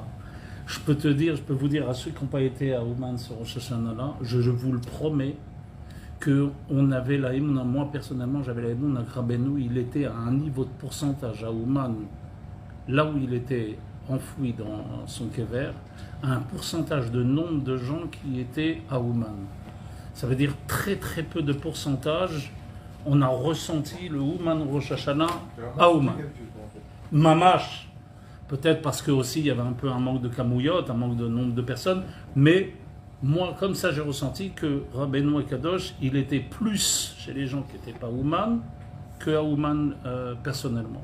Nous, on a beaucoup vu, moi j'ai beaucoup ressenti que il était là seulement pour le peu de personnes qu'il y avait. Le reste, c'est comme c'est qu'il s'était barré, qu'il avait laissé 10% de sa neshama au Kever. Voilà, débrouillez-vous avec ces 10%. Tu sens ou tu sens pas, ben, t'as qu'à te taper pour te rapprocher de moi. Mais voilà, moi, c'est d'après combien vous êtes à Ouman. Le reste, les 90%, ils sont tous chez ceux qui ont voulu, qui ont essayé de venir, qui ont pas réussi. C'est pas notre problème de réussi ou pas réussi. Mamash. C'est juste pour te rassurer que Béhémet, Rabbeinu, il n'était pas à 100% là-bas. Ça, moi, c'est sûr. Et j'ai beaucoup prié sur ça, de comment... Puisque sinon, après, alors... si oui, alors nous, les 1500 personnes qui étaient là-bas, on avait le plus mérite que 90 000 personnes qui n'avaient pas réussi à... Alors, pour qui on doit se prendre? Vadaï que non. Tu comprends? Donc c'est sûr qu'il y avait un truc où Rabbeinu, il a fait un coup... C'était un test de Emouna. Rabbeinu, il Vadaï. voulait voir. Est-ce que c'est une avodazara que vous faites? D'aller à Ouman, voir embrasser la pierre grise et de chanter comme dans un stade de foot? Ou alors tout le Inyan de Rabbeinu, c'est dedans, c'est le feu qui brûle dedans. Et quelqu'un que quand son feu il brûle dedans, Ouman, pas Ouman, il est avec le rêve. Nous, malheureusement, on doit apprendre, acheter un billet, aller dans le duty free, prendre le truc, voyager en monite, après arriver là-bas, les musiques, sauter, danser, acheter un camilla, les matbécotes. C'est tout un rituel, comme tout le monde, faire le kiff, comme si qu'on va dans une grande Los Angeles et on fait le shopping Breslev. Mais c'est devenu un tout petit peu, une sorte d'avodazara, comme si que Rabbeinu, il est que dans la pierre tombale, il faut que s'approcher, faire le rituel, c'est pas ça Rabbeinu. Tout Rabbeinu, c'est l'inverse de tout ça. Rabbeinu, il nous dit tout, le Gan Eden, il est dans la tête, le Latzi de Lavo, il est dans le niveau, le Bet Amikdash, il est dans ta tête, tout c'est comment dans ta tête ça fonctionne. Tout c'est comment tu vis. Les Rassidés Breslev en Pologne, quand il y avait la Première Guerre mondiale, pendant 10 ans, Ouman était fermé. Ils ne pouvaient pas aller de Pologne en Ukraine. Il n'y avait pas, les trains étaient fermés. Les Rassidés Breslev, ils ont volé le Gvoul, comme on dit, la frontière. Il y a eu des morts. Il y a eu des morts, ils les ont tués, il y a eu des morts. Chaque année, ils volaient, il n'y avait pas. Ils ont fait le kibbutz là-bas, là où on était, tu te rappelles, à Lublin, dans la grande yeshiva, c'était là-bas le kibbutz. Il n'y avait pas d'Ouman Rosh Hashanah. Rabbi Yitzhak Breiter, des grands. Rabbi Shmuel Shapira, 70 ans, il n'a pas eu Ouman. Mika, toi tu voyages à Ouman combien de fois? Mais des géants de Chassidé Breslev. Il y avait des Breslev que toute leur vie n'ont pas été à Ouman.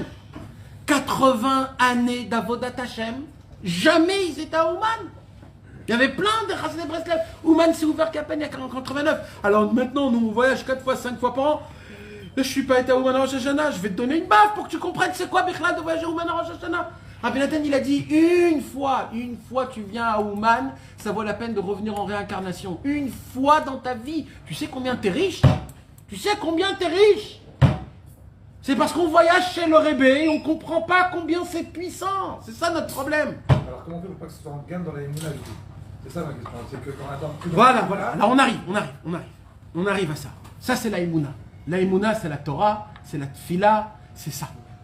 Maintenant, écoutez bien, mes amis, c'est là où je veux revenir. Ouais. Quand Rabbi Akiva, il a vu l'eau qui frappe le rocher, il a vu, c'était quoi cette eau qui tombait dans le rocher? C'était pas de l'eau de la mer, c'était de l'eau d'un ruisseau. Lui, ce qu'il a compris quand il a vu ça, c'est que la Torah, elle seule, ne peut pas briser son cœur de pierre. Par contre, la Torah, avec la Tfila, l'eau qui est moins d'amertume, ça peut faire mettre un trou dans le cœur. Et là, Rabbi Akiva, il a dit, je suis prêt à faire teshuva quand on dit que tout dépend de la Tfila et après ce que je peux pas.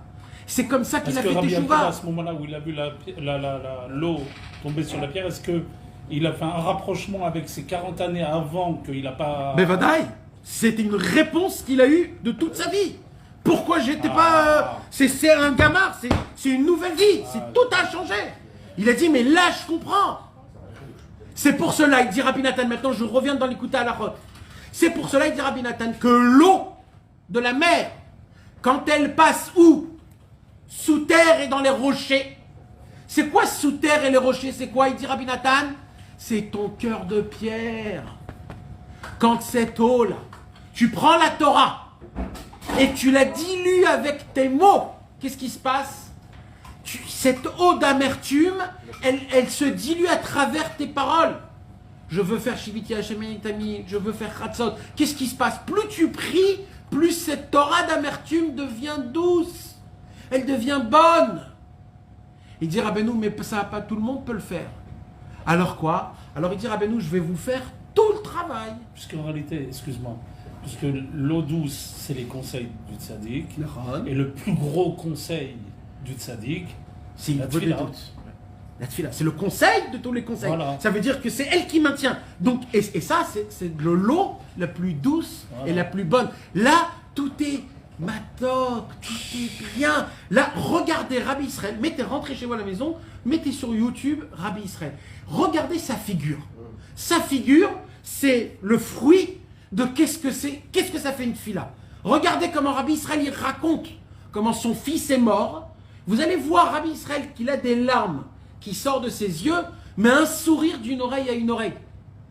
Il rigole, il raconte comment son fils, il dit « Abba, Abba, ani raev, ani rotze lechem, veumet ». Un papa, il raconte ça sur son fils, parce que c'est un chassid Breslev, il ne voulait pas lui donner manger. Rabbi Israël, il a des larmes, tu vois les larmes qui coulent de ses yeux, mais il ne pleure pas, il sourit les besimcha. Moi, quand j'ai vu Rabbi Israël la première fois à Ouman, en 89, il n'a pas arrêté de rigoler pendant tout le séjour. Je suis parti chez mon père, je me dis, papa, mais il fait que rigoler. Il fait rien à part de rigoler. Tout le temps, il rigole. Même les Chassidés Breslev, ils le criaient parce qu'il l'embêtait à dormir la nuit. Parce que même la nuit, quand tout le monde dormait pour Khatzot, il rigolait. Il rigolait très fort. Regardez, ça c'est une figure de Torah et de Tfila. Mais Rabbeinu, il a fait le travail, mes amis. C'est encore plus fort ce que je veux vous dire. Parce que Rabbeinu, il a dit Nahal Novea, mais Kor Chorma. C'est quoi un Nahal? C'est un fleuve, c'est pas une source. Normalement, Nahal Novea. Novea, c'est quoi? Jaillit. Est-ce qu'un fleuve est jailli? C'est une source qui jaillit, pas un fleuve. Alors comment tu dis Nahal Novea? Il dit Rabbeinu parce que le fleuve, c'est pas l'eau du fleuve. L'eau qu'il y a dans le fleuve, c'est du Novea. Ça vient de Maïm Amoukim, ça vient d'un puits que j'ai pris de très bas. Donc moi je vous fais l'inverse, moi. Moi je vous prends l'eau qui a été prise la plus bonne Novea, du Mayan, et je vous la mets dans le Nahal. Je vous la mets pour tout le monde, dans un fleuve pour que tout le monde prend. Mais Kor Chorma, la racine de toutes les sagesses. Maintenant il dit Rabbeinu, donc le travail de l'amertume, je vous l'ai fait, moi je l'ai fait déjà. Vous ne devez plus le faire. J'ai filtré l'eau. Maintenant il dit Rabbeinu, alors qu'est-ce qui reste alors? Il dit ça y est, le Likutei Tfilot, il est fait. Celui qui lit le Likutei Tfilot, il n'y a plus d'amertume, parce que le Likutei Tfilot, c'est la machine qui rend potable l'eau. C'est aussi simple que ça. C'est que ça. Maintenant, le Likutei Moharan, toute la pensée de Rabbeinu, c'est de la métikout. Il y a une Torah dans le Likutei Moharan. Je ne me rappelle pas du numéro, elle est toute petite. Mais cette Torah, je connais un chassid Breslev qui est devenu Breslev, pas un chilonien, un mec qui étudiait Torah, etc. Il est devenu Breslev que par cette Torah. Rabbeinu, il parle de la grandeur de la Torah.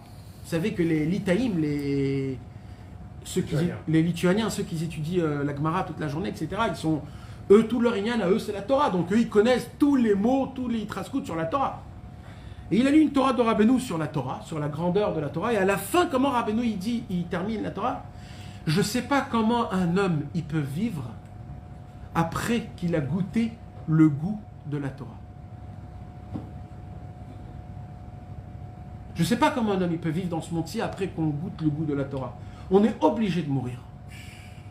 Maintenant, ce n'est pas un livre de Moussa. Rabbeinu, c'est une Torah, c'est un enseignement. C'est pas Rabbeinu, il l'a dit. C'est pas Sichot Arad. C'est l'écouter moral, ça veut dire dans ce qu'il t'a dit, il y a un enseignement. C'est pas stam une parole. Rabbeinu, il te dit, frère, c'est pas, là je suis pas en train de... Quand on goûte le goût de la Torah, cette vie-là, elle devient horrible, tellement le goût, il est bon. Il a dit, ce monsieur-là, quand il a lu la Torah, il a dit, c'est qu'un mec qui a vraiment goûté qui peut écrire ça. Parce que moi, j'ai lu tous les itraskout sur la Torah, personne n'a dit une parole pareille, même chez les Litaïm. Donc, Rabbeinu, quand lui, il a donné des conseils, quand il t'a donné quoi? Il t'a donné de la saveur, de la douceur.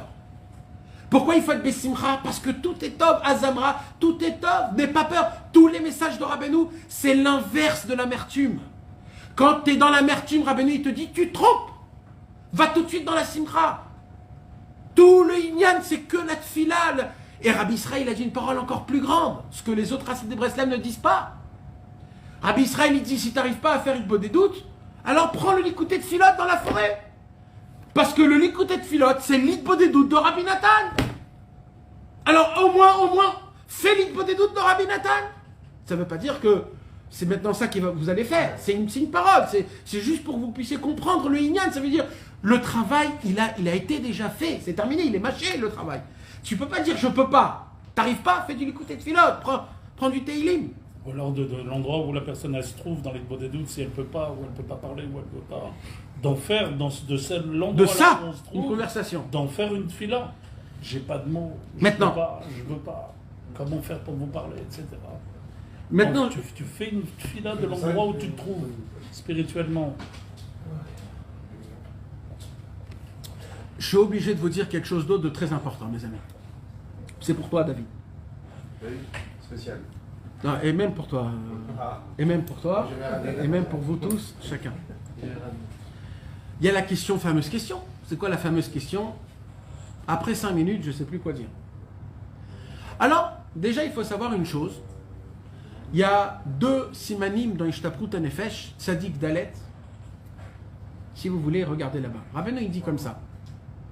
Il faut savoir que des fois, un homme, il vient faire Hitbo des doutes et il n'a pas quoi dire. Il dit Rabbeinu, quand un homme, il voit qu'il n'y a rien qui sort, il voit que c'est fermé. Il dit Rabbeinu, c'est Bechinat Ne'elamti Doumiya. Ne'elamti veut dire, non, pas avec un Aïn, avec un Aleph, ça vient du mot Ilem. Ne'elamti, ça veut dire, je suis muet.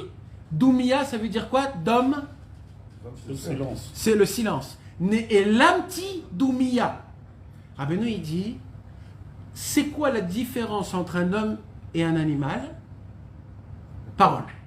Il dit Rabbeinu, quand un homme, des fois, il fait beaucoup de fautes, il descend du niveau de l'animal, et là, il perd la parole. Tu viens faire Hitbo des doutes, en fait, tu viens être l'homme, parce que tu es un être humain, là, mamache, on voit que tu es un homme quand tu parles avec Hachem, et là, tu n'arrives plus à parler. Pourquoi il dit Rabbeinu? Il dit, tu sais pourquoi? C'est pas un onesh, c'est pas une punition.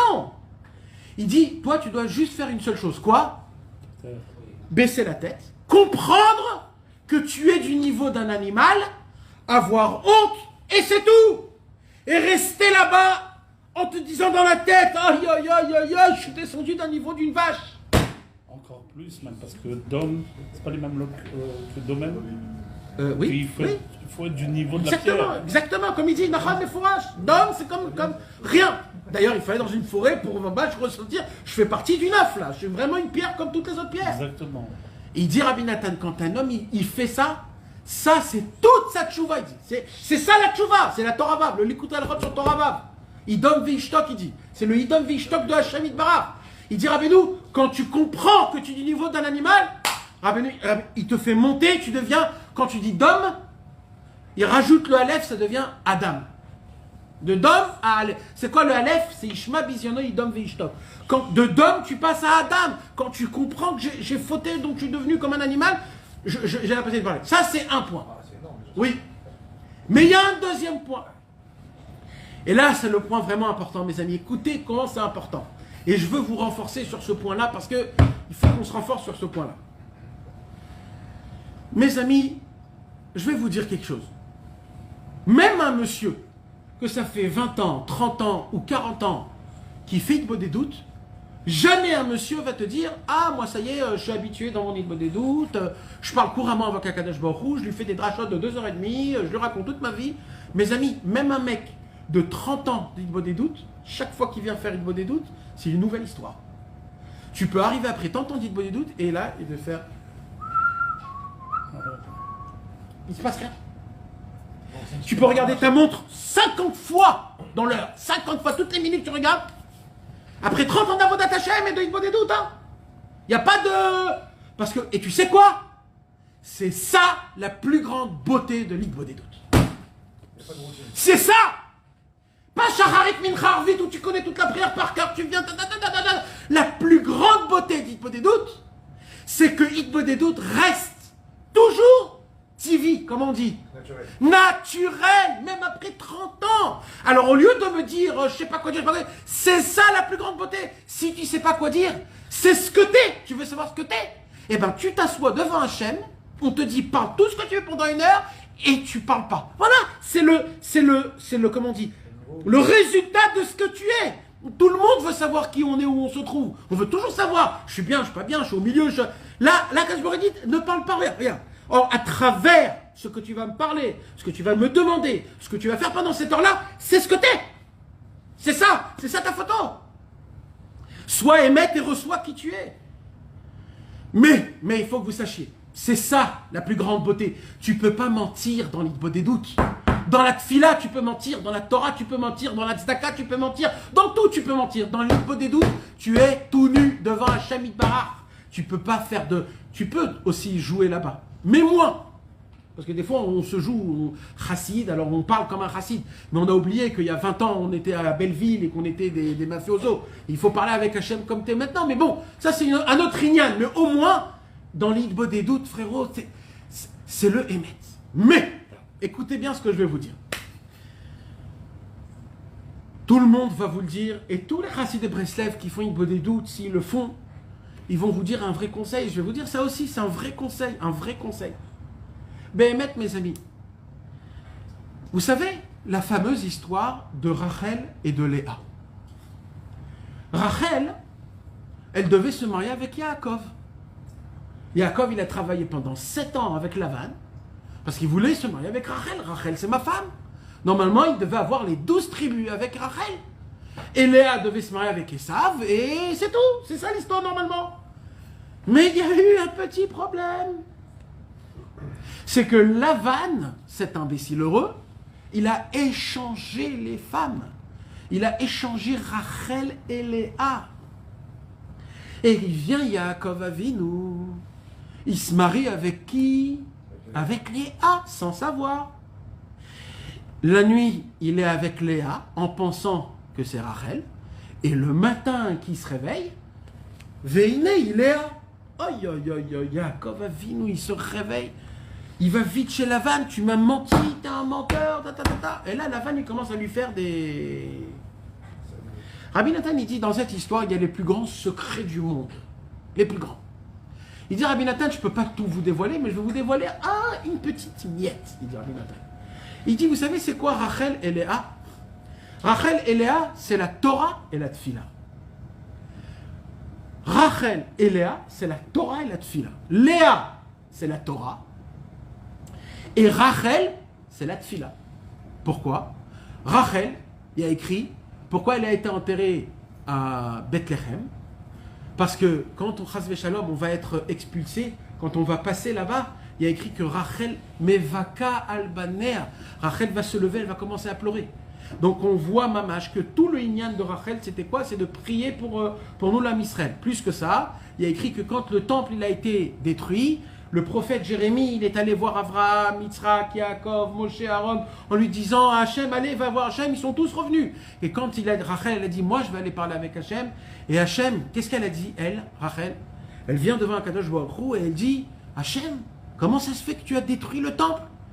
Il lui dit, Rachel, tes enfants, ils ont fait des fautes. Il lui dit, ah bon? Dis-moi les fautes qu'ils ont fait.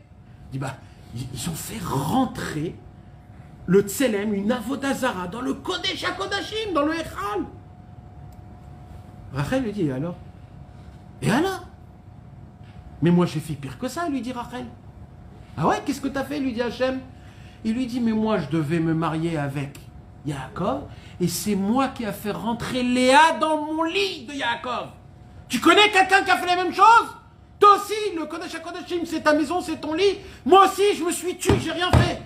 J'étais caché sous le lit et je lui donnais des simanim pour pas qu'elle a honte. Qu'est-ce qu'il y a écrit? Il y a écrit à ce moment-là à Kadosh Baruch Hu, Sha'og Ishag al-Naveu. Hachem s'est habillé en lion. Il a rugi comme un lion où le monde en entier l'a entendu. Les anges y sont venus et ils ont mis des barrières de tous les côtés pour pas qu'on entende la voix de Dieu, parce que si chas v'shalom on aurait entendu la voix, tout le monde y serait disparu, il serait éclaté. Akadosh Baruch Hu, il a dit, je veux pas qu'on me console. Je suis en tsahar, en souffrance avec mes enfants.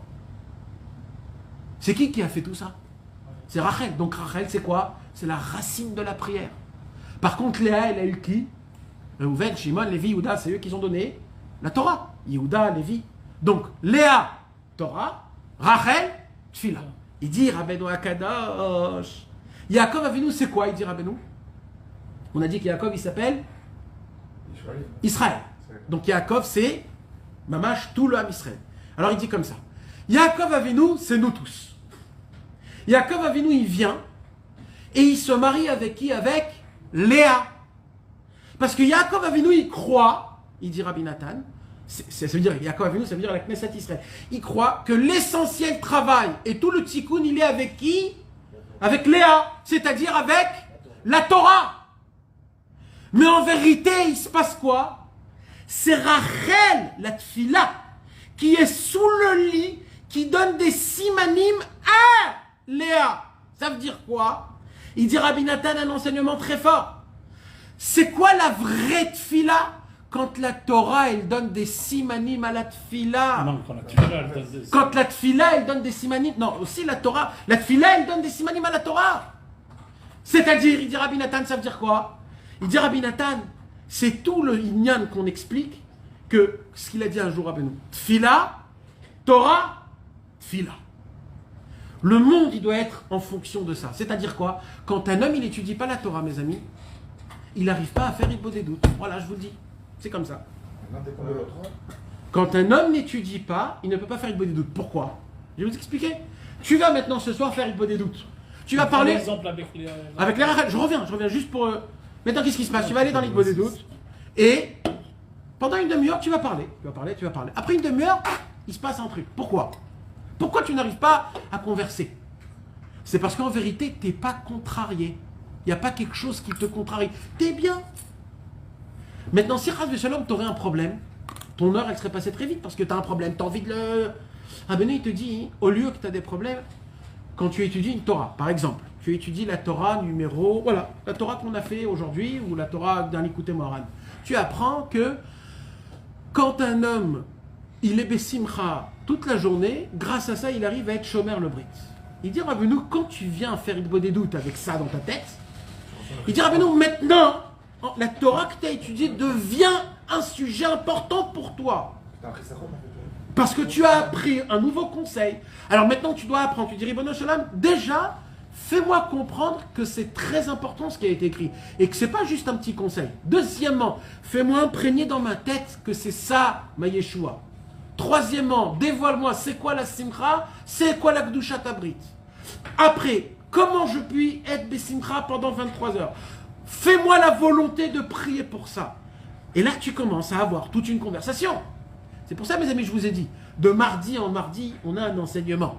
Vous avez une semaine pour appliquer ce qu'on étudie là maintenant. Ce qu'on est en train d'étudier tous ensemble maintenant, en fait, on est en train d'étudier un sujet pour Hitbo des doutes. C'est ça qu'on est en train de faire. C'est des sujets pour Hitbo. Et c'est sûr que quand un homme, il n'a pas des sujets de Torah, après 5-10 minutes, tu sais plus quoi dire. Parce que tu viens pas avec la Torah et on a dit que Léa, qu'est-ce qu'elle faisait Léa, mes amis? Léa, elle était là en train de recevoir les simanim de Rachel. Parce que c'est la tfila qui donne des simanim à la Torah. Comment Yaakov, il a la possibilité de pouvoir étudier la Torah que à travers la tfila. Et que quand un homme, il arrive à étudier la Torah à travers la tfila, sa Torah, elle est bien comme il faut. C'est quoi la preuve? C'est que le lendemain, il a reçu qui? Rachel. Il lui a donné tout de suite Rachel. Il a travaillé après 7 ans, mais il lui a donné tout de suite Rachel. Dès qu'Yaakov Avinu, il a compris que la Torah, c'est avec la tfila, je te donne tout ce que tu as besoin. Tout devient bon, tout devient comme il faut. Mais Yaakov Avinu, lui, il devait faire le travail parce que c'était lui le père de la Avia Ouma, c'était lui le père de la nation. Mais maintenant que tous les tzadikim y sont venus, et que Baruch Hashem, ce travail il est déjà fait, et que nous on a redoublé, ça fait 50 ou 100 fois notre vie, et qu'on est venu, et qu'on est en minus de 50 vies. Il y a Rabbeinu qui vient et qui nous dit, si vous remettez tout à Hashem, si vous priez à Hashem, si vous restez collé à Kadosh Baruch Hu, grâce à ça on a la possibilité de pouvoir avancer sans de l'amertume, avec de la simcha, en avançant avec la tête haute, et en voulant tout le temps. Maintenant que je vous ai dit tout ça, on peut commencer à lire le Sichot Haran. Vous permettez? Shamati Bishmo Shamar, j'ai entendu en son nom qu'il a dit. Écoutez cette parole, je l'ai dit la semaine dernière, mais cette parole, c'est vraiment une parole. Vraiment, il faut être un vrai imbécile pour, après qu'on entend une parole pareille, de ne pas appliquer. Vraiment. Shamati Bishmo Shamar. Bevadai nimtsaim ksherim. Afalpi she'en lahem hitbo des doutes. C'est sûr qu'il y a des juifs cachers, même qui ne font pas hitbo des doutes. Ben oui. Il y a combien? Tous les juifs, ils viennent, le matin, ils se réveillent, shacharit, mincha, arvit, filin. Il y a des gens, tu peux voir, des milliers de gens, des milliers d'avrechim, c'est tous des yodim ksherim. Ils achètent le hétrog le plus beau, le loulav le plus méoudar, les matzot les plus brûlés, ils essayent de faire tout comme c'est écrit dans la Torah, Mamash Kala, Kebachamura, ils ont de la Yirat Shamaim, etc., etc. Ils essayent d'être des bons juifs. Combien? On est tous comme ça.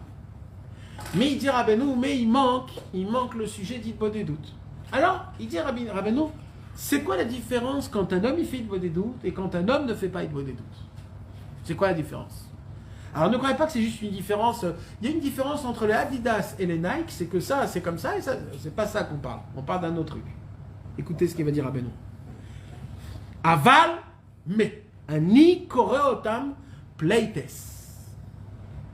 Pleites. C'est quoi pleites?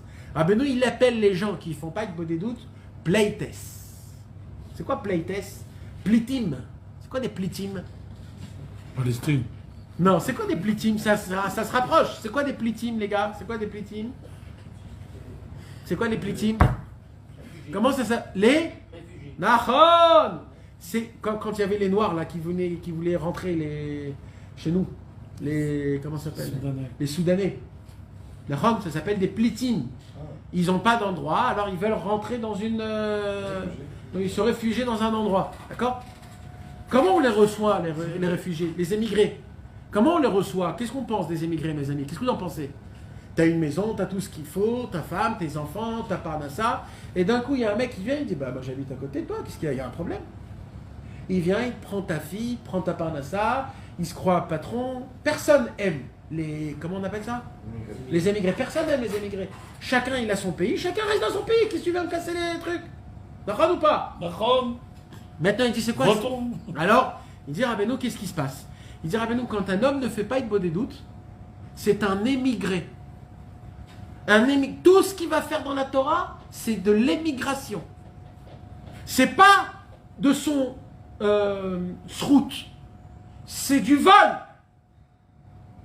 C'est du vol. Parce que tu n'as pas demandé à Hachem. Tu lui as pas demandé. Ça a été pas par la force de Dieu, pas par la puissance de Dieu. Ça a été que de toi. Tu peux demander 2 minutes tous les jours avec ton cœur. Continue. Ouais. C'est là que tu comprends pourquoi tous les jours tu demandes à Hachem. Oui. Non, mais comment tu demandes? Comment? Comment? Qu'est-ce que tu demandes tous les jours? Tu demandes ça? Qu'est-ce que tu demandes? Moi, faire ta volonté à Kadosh Baruch Hu, que je puisse faire toute ma journée, chaque pas que je fais, chaque pensée que j'ai, chaque parole que j'ai, elle doit être selon ta volonté. D'accord. Alors pourquoi 1 heure? Qu'est-ce que je vais dire pendant 1 heure? Il n'y a que ça, il n'y a que ça de vrai. Faire ta volonté. Après, j'ai pas de force, j'ai pas de truc. Donne-moi la force de faire ça, il n'y a rien d'autre. En fait, c'est juste de demander le titre. Pourquoi venir détailler des choses qui. Parce que plus tu détailles... Bien sûr, c'est une annulation pour moi. Non, plus tu... Oui, je comprends. Mais plus tu détailles, plus tu rends l'eau moins amère. Ça enlève l'amertume du travail en lui-même. Et en plus de ça, il dit Rabbeinu une autre chose complètement. Un jour, Rabbi Nathan, il est venu poser la question à Rabbeinu. Il lui a dit, pourquoi je dois faire l'Itbo des doutes dans ma bouche? Est-ce que je peux le pas faire dans ma tête? Quoi, Hachem, il ne connaît pas mes pensées? Des fois, dans ma pensée, je peux plus m'expliquer que je peux m'expliquer dans ma bouche. Peut-être que je fais Itbo des doutes dans ma tête. Hein? Alors il dit Rabbi Nathan, alors ça c'est la question de Rabbi Nathan, et Rabbeinu il lui dit, tu sais pourquoi tu dois le dire dans ta bouche et tu dois détailler le maximum possible, il dit parce que la paix, c'est le keli. La bouche, c'est le seul membre qui ressemble à un ustensile, parce que tu fais rentrer de quoi manger. Donc la bouche, c'est un ustensile. Il dit Rabbeinu comme ça, la shefa Kadosh Baruch Hu te la donne. Mais comme tu n'as pas créé d'ustensile, elle tombe autour de toi. Il dit Rabbeinu, si tu le dis de ta bouche, et plus tu détailles, chaque lettre et chaque mot que tu dis, crée un ustensile plus grand et plus fort pour que tout ce que Kadosh Baruch Hu te donne descend chez toi.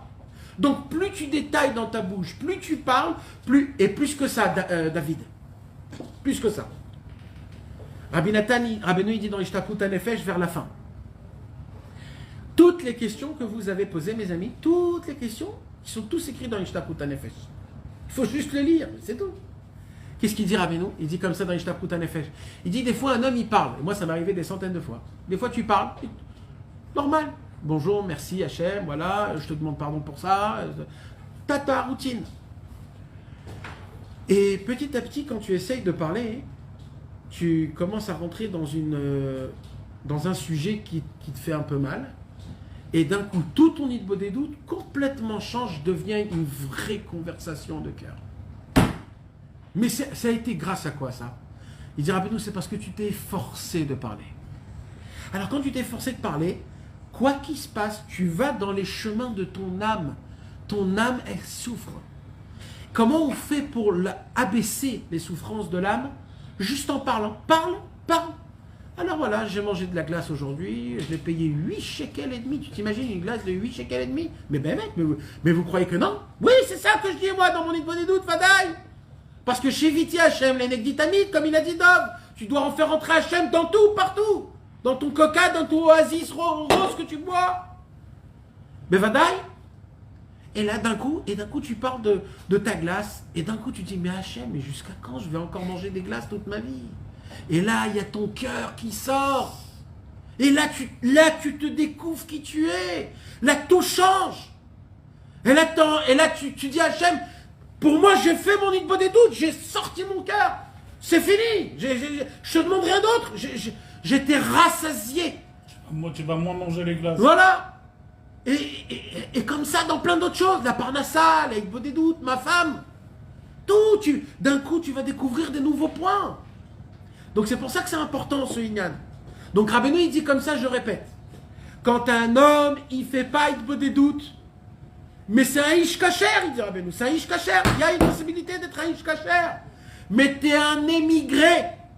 Ce que tu as acquis, ce que tu as appris, ça a été pris Kaviachol comme une émigration. Tu es venu dans un pays, tu es venu dans une Torah, tu es venu dans des mitzvot, tu l'as fait et tu t'es approprié. Oui, moi je suis un grand lamdan, j'ai terminé la Maseret en tel, j'ai fait cette mitzvah en tel.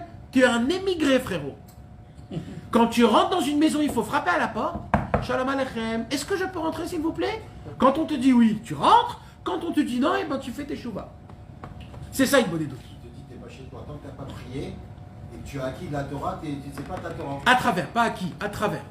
Quand tu as pas prié à travers la Torah, ben maintenant, comme tu dis, ça s'appelle un émigré.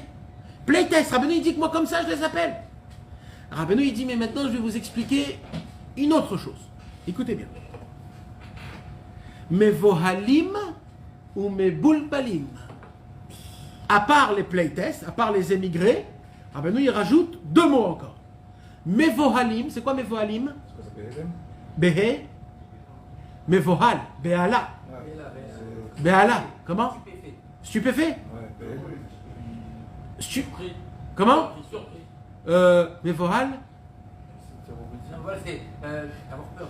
Non, c'est pas peur. Pas peur, c'est. Mevohal, c'est... C'est pas comment il est à BLM? Non. Mevohal, c'est quelqu'un quand il a peur, alors il fait plein de choses sans penser. Ah, Comment ça s'appelle? panique. Panique. Ouais, la panique. Ou Meboulbal, c'est quoi Meboulbal? Perturbé. Perturbé. Comment? Effrayé. Ouais, mais ici, le mot Mevohal, c'est le mot Be'ala. Be'ala, c'est dans la Mishnah, dans Maseret Shabbat, il y a écrit, si Chazvé Shalom, il y a un feu, la maison elle brûle. Alors la Maseret Shabbat, elle dit, tu dois prendre que ce que tu as besoin pour Shabbat. Le reste, il n'y a pas le droit. Alors là-bas, il y a écrit le mot Mevohal. Qu'est-ce qui se passe? Tu sais pas quoi il faut prendre en premier parce que tout brûle, alors tu dis paniqué. Il dit Rabbeinu, vous allez voir mes amis, sans Hitbod des doutes, on est des Ovdei Hachem paniqués. On voyage pas au Man, on est paniqué. On rate un petit Konafani, on est paniqué. Ou alors, je veux faire bien Hitbod des doutes. J'arrive pas à bien le faire, je suis paniqué. Oh là, je peux dire comment je vais faire. Est-ce que je suis obsédé des Chova, d'après le Posek, d'après ça, faire des Khumrot, commencer à rentrer dans des calculs de malade mental où tu ovèdes plus Hachem, tu ovèdes le toi-même. Il dira, mais nous, Hitbod des doutes, c'est une association avec Hachem. Tu es associé avec Hachem. Qu'est-ce qui se passe quand toi, tu fais pas ce qu'il faut faire dans le travail? Il y a ton associé qui complète. Quand tu t'associes à Hachem dans ta journée, ce que tu n'as pas fait, il dit t'inquiète, on est associés. Vous comprenez ce que je suis en train de vous dire? Pourquoi je panique? Parce que je crois que je suis tout seul. Pourquoi je suis Meboulbal? C'est quoi Meboulbal? Perturbé. Quand tu es perturbé, imagine-toi un homme, Chazvé Shalom, et j'ai vu un des Chaverim, il était perturbé, confus. On était un Ouman avec un Chaver. Pendant Hanouka, on était 3-4 jours, le Chaver il était en montée, Chaval à l'Azman. Oui, Hitbod des doutes, Chatzot, Mikveh, maintenant ici, pas, mais Aouma, Emouna, Bitachon, ta. On vient pour partir. On part ensemble, il fait la valise. Le passeport! Tu sais quoi? En une seconde, il a créé un gros mot. Et d'un coup, un autre homme. Et moi, je le regardais, je lui ai dit, attends, t'inquiète pas, frérot, t'inquiète. On va le chercher. Non, mais on doit partir. Le truc, il était en bas. Il était devenu un autre mec. Ça s'appelle quoi, ça? Mais boulebal. Tu te sens quoi? Perturbé, confus. Confus de quoi? Qu'est-ce que je vais faire ici, moi? On va être tout seul, j'ai pas de passeport. T'es confus. Par contre, si je te dis, t'inquiète, j'ai le passeport, qu'est-ce qui se passe? Tout redevient normal. Quand, t'inquiète, j'ai ton passeport, c'est Hachem, il te dit, je l'ai le passeport. Il est pas. C'est moi qui te l'ai mis, je t'ai pris juste 2 secondes. J'ai envie de voir qu'est-ce qui se passe quand je le prends.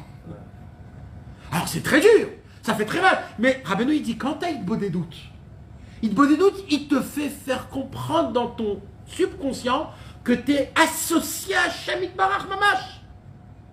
Ce que j'ai pas, il a lui. Ce que je peux pas, je l'ai dit. Quand j'ai dit à mon associé, écoute, ce soir, je pourrais pas venir au travail. Qu'est-ce qu'il dit l'associé? T'inquiète, je viens moi. C'est pour ça qu'on est associé ou pas? Quand je dis à Hachem Yitbarach, cette fille-là là, de Shacharit, je vais la faire très vite aujourd'hui parce que j'ai pas du tout de simcha, je suis pas du tout bien. Akadosh Baruch Hu, il dit, c'est raval, dommage. Mais c'est bien que tu me l'as dit parce que ça me fait montrer qu'on travaille ensemble. Par contre, quand un homme, il vient, il fait tout seul. Akadosh Baruch Hu, il dit, dis-moi, on n'est pas associés. Tu fais ce que tu veux dans la boîte. Tu termines le chasse. Tu te lèves ratzot. Tu fais tout sans me demander. Alors je comprends pas. Alors je me bats. C'est du niveau de la halakha que Hachem il se trouve pas à côté de l'orgueilleux. Ram. Celui qui prie pas, Hachem il se trouve pas à côté de lui. C'est ça toute la parole. Toute la parole. Parce qu'il y a des doutes, c'est quoi? Si un Nava, je me rabaisse. Je peux pas. Fais, aide-moi. T'enlèves le din de la Vadaï. garde. Donc Rabbeinu, il les appelle comment? 3. Rappelez-vous les gars, c'est... Mes amis, vous avez une semaine d'Igbo des doutes avec ça. Premièrement, playtest. Il faut le dire en ashkénaze, rappelez-vous. Playtest. Playtest, ça veut dire plate. C'est comme plate. Des émigrés. Playtest. Mes voiles ou mes boulbal. Playtest, mes voiles ou mes boulbal. Des paniqués, des confus. Des émigrés, des paniqués, des confus. Je vais l'appeler comme ça là. Quand on fait pas. La nouvelle bête Teknezet. Maman, ouais. Mais Rabbeinu, il dit, moi je les appelle. Ou Pitom. Et il dit Rabbeinu, ici, on ne le voit pas dans ce monde-ci maintenant là. On ne voit pas c'est qui les playtests, les mévoalim. Il dit Rabbeinu, mais tu sais c'est quand qu'on va les voir cela? Alors écoutez bien, il dit, ou que Sheyavo Mashiach. Mashiach il va venir. Veikreu otam. Mashiach il dit, tous les Am Israël venaient vers moi.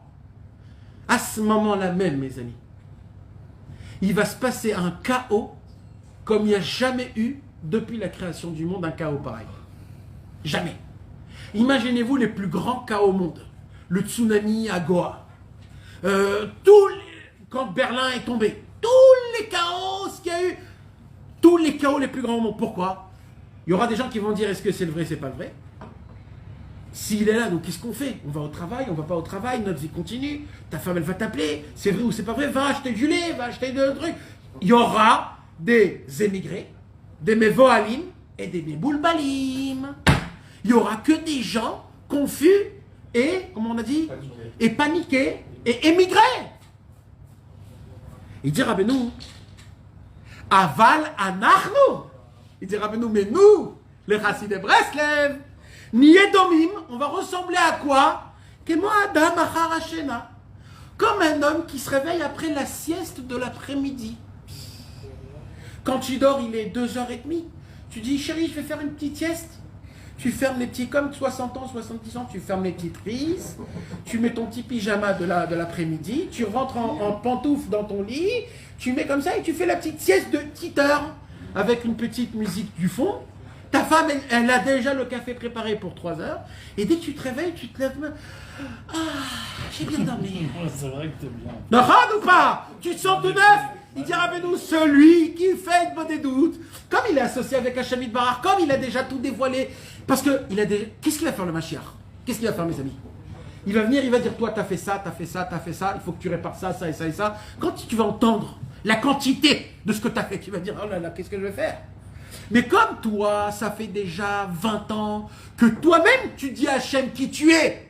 Donc le Mashiach, il va rien m'apprendre. Mashiach, je sais déjà moi qui je suis. Moi j'ai fait ça, j'ai déjà tout dit à Hachem. C'est déjà tout réglé. Tout est déjà réglé. Nous, c'est comme le téléphone Internet. Nous, on a déjà envoyé tout ce qu'il faut dans l'Internet, tous les données. Et il y aura des gens qui n'ont pas d'Internet, ils vont dire, ah vous savez pas, il fallait remplir ça, et ça. Eh oui, mes voalim ou mes boulbalim. Rabbeinu, il dit, avalanach nous niedomim kmo adam achar hashena. Un homme, quand il se réveille après la sieste, shedaato nocha, ou meyushevet etev, que sa conscience, elle est meyushav, elle est apaisée, elle est noire, comme on dit, à l'aise. T'es à l'aise. Parce que ce qui va se passer quand Mashiach viendra, c'est l'inverse de la l'aise. Parce qu'il va nous dévoiler qui on est. On va être très mal à l'aise. Mais comme quelqu'un, il vient tous les jours devant Hachem, il dit à Hachem, pardon, j'ai fait ça, je suis là avec toi, je veux faire ça, je rêve de faire ça. Donc, je ne serai pas mal à l'aise, je sais déjà, j'en parle tous les jours. Ken tiyedatenu nocha ou meyushevet alenu, bli mehuma ou bilboul. Comme ça, notre cerveau va être. Il dit nous, il ne parle pas en termes généraux, il dit comme ça, nous, les Chassidei Breslev qui font une bonne des doutes, quand Mashiach viendra, seront des gens apaisés, pas confus, et pas dans. Rien que grâce à une bonne des doutes. Qu'apparemment le but principal de Mashiach, c'est nous apprendre à prier, justement. Non, parce que Mashiach, c'est Messiah. Tout le lien de Mashiach, c'est Messiah. C'est Sicha. C'est de faire une Sicha. Et badaï. Et c'est pour ça que Nachman, Gimatria, Mashiach. Messiah. Parce que Nachman, il nous apprend comment Messiah, Hachem Itbarach. Comment parler avec Hachem, et quand on parlera avec Hachem, Mashiach viendra. Oh là. Nous, on fait la Sira, et il y a le Mashiach qui vient grâce à ça. C'est la Torah numéro 7 du Likutei Moharan. Chazak. Hein? Ah, c'est un commencement, un réveillement de. Pour ouvrir la Béki. Bezrat Hachem. Ça veut dire que tu peux encore enchaîner mon heure là. C'est vrai que ça veut dire ça. Est-ce qu'on a compris jusqu'à là déjà? Est-ce qu'on a compris, les amis? On a besoin plus de. Maintenant, je vais vous donner un conseil qui est important. Bémet. Est-ce qu'on doit parler d'un mytho? C'est-à-dire qu'on n'a rien à dire, essayer de se forcer à parler des trucs qu'on ne ressent pas forcément à l'intérieur. Ne parle pas mytho, mais force-toi à parler. Non, mais ça veut dire mamage, ça veut dire de continuer à faire ce que tu fais, ce que tu as dit là. Je vais t'expliquer. C'est dur, mais c'est le Mehmet. Mais des fois, c'est pas du bien de ne pas parler aussi. Ouais, oui. C'est pour ça que j'ai dit qu'il y a aussi. C'est tout. Ah ouais. Il y a ce qu'on appelle le Ne'elam Tidoumia. Il y a ce qu'on appelle de se taire des fois. Il y a une heure de. Mais il faut savoir une autre. Non, mais les Antidomia, c'est encore autre chose. Hein? Les Antidomia, c'est ce que tu dis, c'est qu'on doit ressentir une honte. C'est-à-dire qu'on doit avoir quelque chose. Ça, c'est quand t'arrives pas. Ça, c'est quand t'arrives pas à parler. Malade, ça t'arrive pas. Il n'y a rien qui vient. Lui, tu ne parles pas, j'en fais un kiff d'être là avec Hachem. Toi, ce que tu disais tout à l'heure, c'est quand on parle pas, d'après, c'est un four, on doit pas être bien. Nachad. C'est important quand même de parler. Ouais. On est bien ensemble, on parle pas. On parle. Oui, des fois, on parle pas. Ouais, non, écoute. Tout, il n'y a pas de règle dans l'hypodédou. C'est quoi le cap? C'est Shifri Kamaï Liber. C'est du cœur. L'hypodédou, c'est du cœur. La vérité, même si on sait que c'est le plus haut niveau, Ouais. et qu'avec ça, on a trouvé toutes les clés. Il n'y a pas comme une bonne doute. C'est l'essence du Breslev. Mais comment ça se fait que il y a des fois on y arrive, des fois on n'y arrive pas du tout. Pourquoi on n'y arrive pas? De quoi? Je ne parle pas du fait qu'on des fois on y arrive. Pourquoi on n'y arrive pas? Pourquoi on n'arrive pas? C'est la source de la Géoula. Ça c'est la Géoula. Tu n'as plus de bilboulim, t'es noir, t'es tranquille, tu sais qu'Hachem il est avec toi, tu crains plus rien. Il y a tout part. Comment ça se fait qu'on n'y arrive pas? Pourquoi on n'y arrive pas même si on sait? Comment ça se fait? Parce que parfois, on ne construit pas le but de la semaine ou de la journée, que c'est que ça. Pourquoi je suis venu dans le monde où je suis réveillé ce matin que pour ça. Nous, on croit qu'on est venu dans le monde pour travailler pour l'argent, pour on crée des doutes, ça fait partie d'un truc. On comprend pas que des doutes, Imala, Eliona, Ugdola, Minakol. Tu comprends pas que tu es descendu dans ce monde que pour ça. pour attacher tout ce que tu as fait à Hachem Barach en lui racontant. Zéou. Réellement, si. Tu es prêt à rien faire la journée, tu fais juste ça. C'est la Gemara qui a dit. La Gemara, elle a dit. Regarde ce qu'elle dit là. La journée, mais ça veut dire je mets tout à KO, rien que je fais mon heure. La base des bases. D'après le Hémet, oui. Mais comme on n'a pas cette force de le faire. Parce que lui aussi il nous parle en retour. Et aussi il nous parle. Donc, Amar, plus tu lui parles, plus tu vas l'entendre te parler dans ta vie de tous les jours. Et dans le Shtaput Hanefesh au tout début, il y a écrit Amar Rav ou Levaï Adam Itpalel Kol Hayom Kulo. C'est toute la journée. Parce que c'est le but. C'est le plus important. C'est le but. Le but, ouais, mais ouais, c'est ça. C'est pas Mes le amis, but, je voudrais vous donner un conseil. On m'a dit un conseil à la fin de chaque.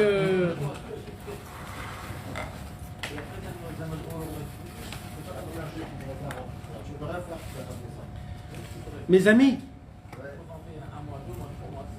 Rabbi Israël Ber Odesser, quand il s'est rapproché de Rabbi Nachman, il s'est rapproché de Rabbi Nachman comment?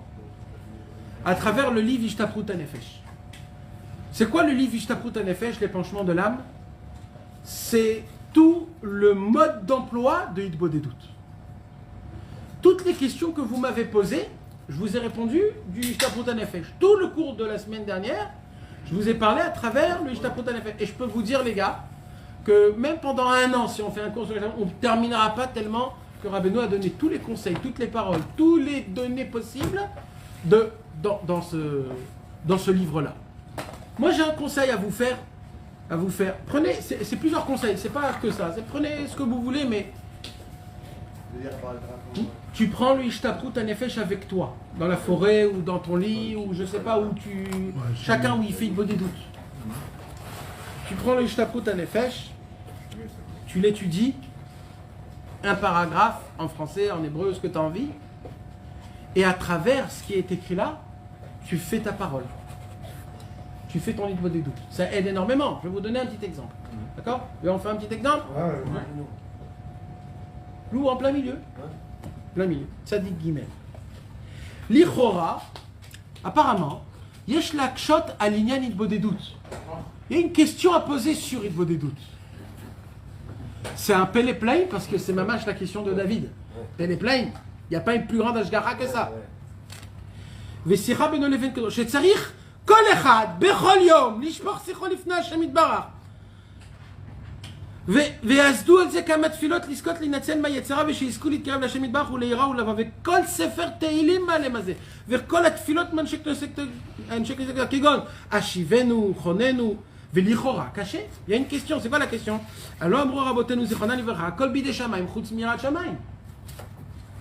Il y a une très grande question. Il y a écrit quoi? Il y a écrit que tu peux prier de tout sauf la yirat shamayim, c'est-à-dire tout ce qui est sur la vodat Hashem. Pourquoi? Parce que ça, c'est ton libre arbitre, c'est ta volonté. C'est aucun rapport avec Hachem.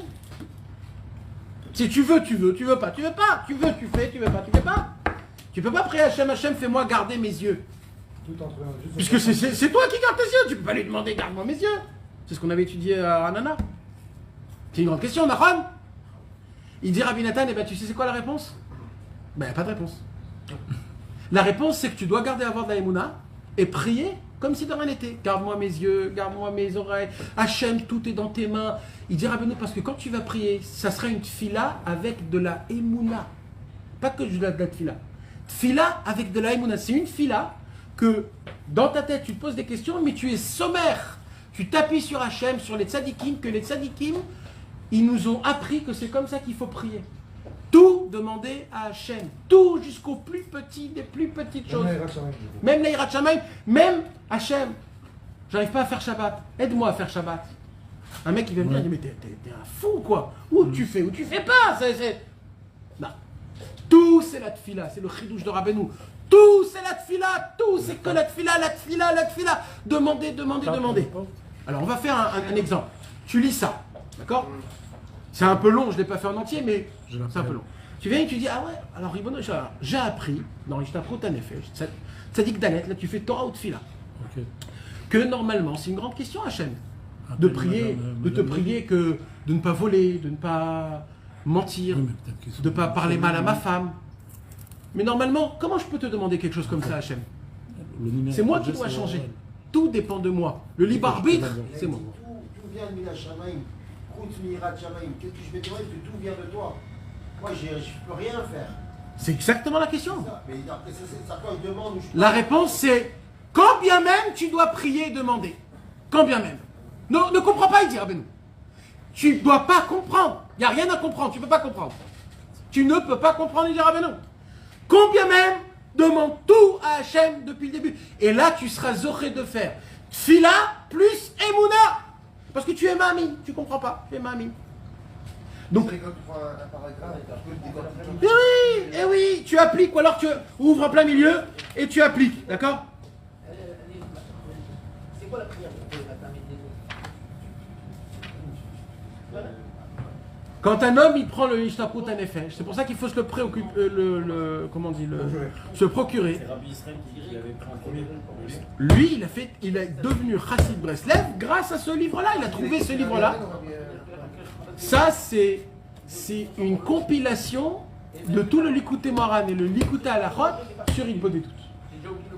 Donc, tu as vraiment tout ce qu'il faut pour savoir sur le Inyan de... Je t'approute un effet, c'est-à-dire ce qui ouvre la... Ouais, l'épanchement de l'âme.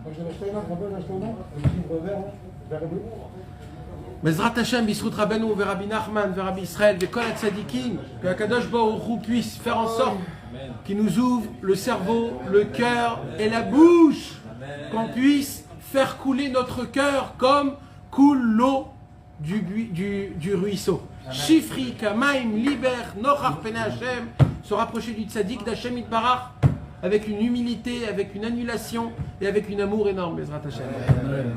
Chazak, מאוד. faut qu'on continue.